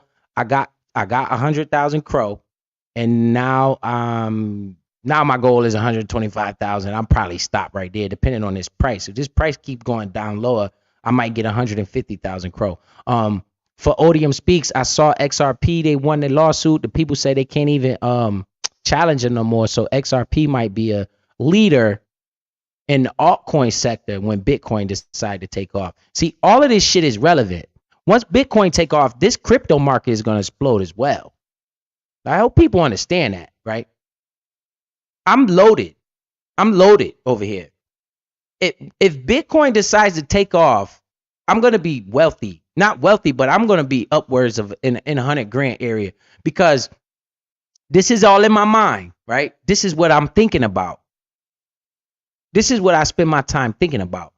Getting to this bag, not fucking all day fuck shit, right? I be thinking about this in my mind. This is what really matters. If Bitcoin decides to take off, you're going to see CleanSpark take the fuck off, right? I'm going to make money on that. Then you're going to see these altcoins decide to take the fuck off. XRP might take the fuck off when Bitcoin starts taking off, right? Bitcoin is the godfather of the crypto market. Ethereum might take the fuck off, right? All of these crypto tokens, because Bitcoin is going to get excitement and that shit is going to be wonderful in the crypto market, right? The crypto market be outpacing the shit out of the stock market. That's why I bought the stock in the stock market that relates to Bitcoin, right? My focus is on Bitcoin. Bitcoin take the fuck off, CleanSpark going to take the fuck off. If Bitcoin take the fuck off, Chronos going to take the fuck off. I got 125,000 Chronos. What happens? Chronos get to $1, CleanSpark get to $35. Man, you looking at $200,000 right there. You see? This is how you grow the bag. And then we remember what happened this time in this bear market. Understand, the hype is going to come. The excitement is going to come. We're going to get this major explosion in price, right? And then you're going to go right back to the bear cycle again. You'll be better prepared for the next cycle, right? Because it happens every 4 years. We might get a year of fucking fireworks, and then you get 3 years of fuck shit crashing up and down sideways, and you crying and you complaining. That's when you're supposed to build that bag up for the next time. So say I make $200,000 this bull run, right? Because the bull run is coming. Don't you worry about it. It'll be here. I don't know when. Oh, but it's on the way, right? So the bull run is coming. I might make 200,000 in a bull run. I sell out at the height of all the hype. When everybody's just fucking going crazy over it, that's when it's time to sell. I'll be like, yo, y'all can have this shit. I'm good, right? Then I hold that 200,000, maybe take 50, 60,000, buy me a dump truck, take my kids on vacation, do shit like that, right? I got 150,000 now. When I started with 11, 12,000. Remember, this shit happened to me before. Okay? But last time I started with 2,500, made 70,000. Right? So if I get 200,000 this time out of the deal, and I take 50,000, I spend it, buy me a dump truck. Now guess what I got? I got a house out the stock market. I started a business out the stock market. Lord have mercy. Can they hear me on this mic? Now I got my house. I got my business. Driving me a dump truck, my own company, right? So now I got my own business. Then I get with Juicy Fruit. She gonna help me out with the taxes and all that fuck shit. Tell me what to do. I'm gonna get all that right. You understand? And guess what else I got? I have 150,000 on the sideline. You understand? Now, when the next bear market come, what am I gonna be doing? buying all that shit back up. But this time, I won't be buying with 12, 13,000. I'll be buying it up with 150,000. Now I'll have, I don't know how much ownership. And the next cycle, do I want to even say a millionaire? That's how you get to the bag, yo. That can very well happen. Because if I'm investing a 12, 13,000, I turn that to 200,000. If I invest 150,000, how much would that turn into? During the bull market after this one. Because it happens the same. It's a cycle with this shit. Right? Every 4 years it does this shit. How much money can I turn into the next time if I'm investing 150,000, which most of us would do, is go buy a bunch of cars, jewelry, fuck shit, fuck the money up, and be broke again. I'm thinking like these fucking motherfuckers. Then when I get to that $1 million, imagine what happens if I'm investing with $1 million. Now you're talking 2, 3, 4 million. Gotta think big, right? This shit might take 15 years. Would you wait 15 years for $1 million, $2 million, $3 million, $4 million? I would, right? That has set my life, my kids straight, right? And especially if I gave them the tools of how to invest and what to do and when to take profits. Shit. But that's it for me. I'm pretty much done. I appreciate all the people that stuck with me through the end of this. This is very important. This beats all the laughing and all that shit because this is giving you knowledge. We could go to the laughing right now, you know. So let me see. I got that off.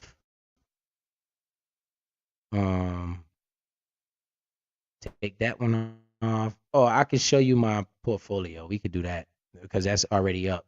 I already got that tab up. So we got that right there. That's my portfolio. That's where we at right now. Remember, I sold 1,000 shares at $6, so I was smart. Now it's time to try to get those 1,000 shares back before this bitch take off again, right? So I'm gonna be slowly accumulating. What I did when I sold that, I bought the Crow. So that was actually a good deal because remember, I bought the Crow around 5 cents. When I sold this CleanSpark at $6, I made around $6,000 for this shit that I sold when I sold it. Because I thought I sold 1,000 shares at $6. So I made six almost around like $6,000 for that shit, right? I took that $6,000 and I put it on Cronos, right? And Cronos has been pretty much maintaining the same price. It hasn't dropped too much. It's still around 5 cents. It dropped into the 4, so it might go to 4.5 cents, and then I'll just continue to buy that shit. You know what I'm saying?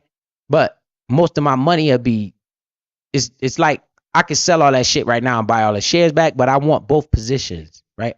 I like Cronos because it's an actual exchange. It's a reason why I buy everything I buy. I be thinking, you know, I be using my head and shit. It's a crypto token, but it's backed by an exchange, an actual one of the fastest growing exchanges. So that's their token. You know, it's called Cronos. It's crypto.com's native token. So that's why I bought that one. But this is my portfolio. I'm around $11,000. I'm down $600 on a day. Think about that. I don't care about this shit. Yo, I'm losing money. No, the fuck I ain't. I need some more money so I could get this right here is what matters. This quantity, 3,050. Why? Because I just read all that news about CleanSpark. These people got me fucked up. I need 100,000 shares if I could get them. You know what I'm saying? That's how I'm thinking. I don't worry about this dumbass money right here. That shit ain't shit. I need to get to this right here, this part. But that's enough talk, man. I'm good. I appreciate y'all for listening. Salute to the chat. I still got money in the Bitcoin fund. I don't know if it's how many people in here. 9 people. Let me see what y'all saying in the chat. It's probably my supporters. I should give y'all Hey, no problem. She's blessed forever. Appreciate you for saying that. Supply and demand, less supply, higher value, more supply, lower value. Facts, that's a fact. When a lot of people want a rare item, the value of the rare item will skyrocket. Exactly. When few people want it, mass produce it item will be cheaper. That's what happens in the bull and bear market. It makes perfect sense if you think about it. Once that shit is at sky high prices, nobody wants to buy at those sky high prices. That's when your ass need to be selling. You know what I'm saying? So you do the opposite. Do the opposite of humans and you be all right, you know? All tokens you buy should have an actual project company that has a purpose. In that sense, it's no different than buying stocks. Facts, right? I don't just buy them dumbass. I got some Shiba Inu, but that's just a hype dream. And I didn't put nothing. I think I got like 50 million of those. So I probably put $300 and some in there, some short shit, right? In case we get a fucking skyrocket, then I might get paid, but I don't really care about it. I just put it over there for nothing. It's just like, what if it hits a penny, I'll be rich type shit. If it hit a penny, I'll be rich. But I don't even care about the money. I don't even think about it for real. I'm focused on CleanSpark and Chronos. Those are my two positions that I feel confident with moving forward into this next bull market that is going to come. Okay, I want you to understand that. Fuck all the noise. Understand, it's coming.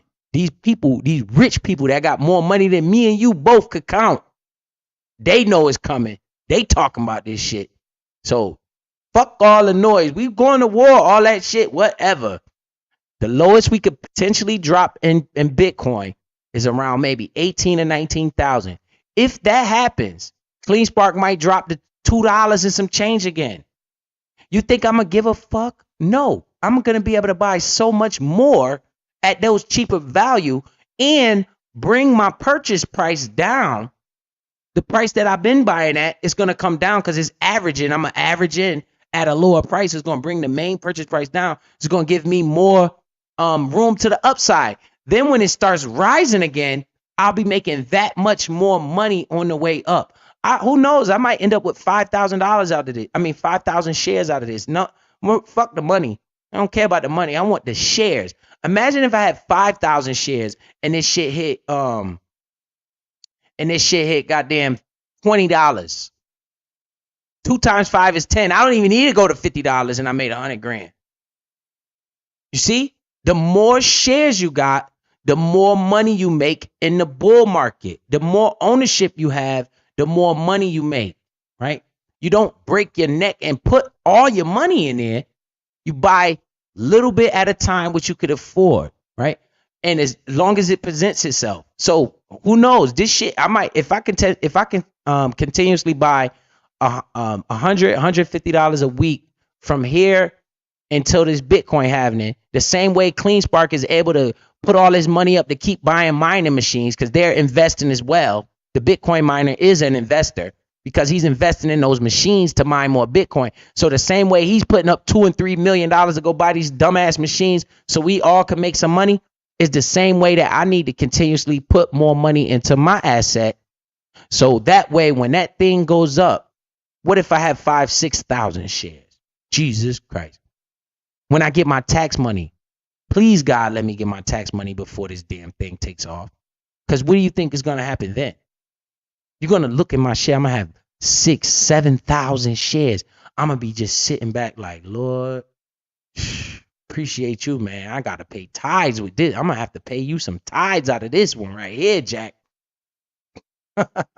We going to pass the offering plate around here because 6,000. If you got 6,000, right now I got, as you can see on the screen, I got 3,050 shares, right? If I could get, I had 4,000, I sold 1,000. If I could get to 5,000-6,000 shares, the amount of money that's going to come to me because of the ownership that I have is going to be ridiculous. Even if it made it to $10 and I got 5,000 shares, that shit'll be worth 50,000. You understand that? Like, that's why ownership is better than the price all the time. As long as you're buying a strong asset, which I believe is a strong asset, as well as everybody else that analyzes the company says the same thing. It's not one person that analyzes company that says it's a bad business. So keep that in mind as well. Whatever the price go, it doesn't fucking matter. Check the news on the company first. I don't care what the hell going on in the world. Oh, COVID's coming back. I dare it to come back. Why? Because I'm waiting for this price to drop. Why? So I could get my 6,000-7,000 shares. So that's it, man. He said, then you'll be a genius. You damn right. So I appreciate all y'all, man. The support is overwhelming. I'm working on that other thing. My lawyer talked to me today about trying to get my court date popping. Soon as I get all that squared away, situated, I'm coming back on here. You'll see me back around a lot more, But remember, I'm in them bushes. When you think I ain't there, just because I ain't tight, but I be watching. I seen all that shit. I watched DMD live today. I watched KB. KB be making me laugh like shit. You know what I'm saying? I watch a few. I watched Double Speak. I was in Double Speak live the whole time until he started showing those damn text messages. I had to drop out the bushes on that one. But all right, man. Salute to all y'all. Appreciate y'all for pulling up. Remember, man, ownership is better than money, man. The dollar is weak. The dollar is losing its value. You gotta understand what these rich white people doing, man. I compete with them white boys. You heard? Salute to KB. KB helped me with growing this platform, and I salute him for that. I got 1,000 subscribers because KB. And there's some few other people. Keep the Change was another one that helped me. Sis was another one. Shout out to all those people, man. And yeah, when I get this shit squared away, you'll see. I'm gonna let everybody know. I'm working on. I'm trying to get this court date situated. My lawyer said his father was in the hospital and he's going in a trial right now. He got a trial that he's doing right now, so that trial is kind of like taking up his time for the most part. But he's still working on it. So once I get everything squared away, I definitely let you know. In the meantime, man, my son has been doing wonderful. He been going to colleges. He's in the recruiting process now for his basketball. So I just praying for him that things work out for him, and he gets to live, his dream, to play basketball at the college level and maybe get his ultimate dream playing overseas or playing in playing in the NBA. Yeah, I could just imagine. I mean, but that I'm not worried about that. It's just college for me, So I pray that everything happens for him, and I salute everybody in the chat. I appreciate you. Oh, Juicy Fruit done dropped the bag on me. Lord have mercy. Appreciate you, Juicy Fruit. Man, Juicy Fruit, man, you're a great supporter, man. Appreciate you.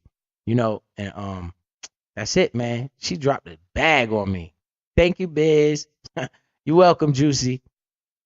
Proud of baby boy, man. He out there. I got more footage of him. I'm gonna upload. I got some more footage of him playing. He was balling his ass off last week. This last tournament, he was busting their ass. So hopefully he gets everything that comes to him, that he worked for. So, and he'll be able to live his dream. So, yeah, but that's why I ain't been on recently, because I've been dealing with him going to these colleges and shit. They've been taking me on tours of campuses and all that shit. You gotta walk around, look at the dorms and shit. They want the parents to make sure they see where they going to school at and all that shit. So, yeah, salute to the chat. Salute to the YouTube streets. And man, I hope these people hear me, man. You know what's gonna happen? I want everybody in this chat to realize something.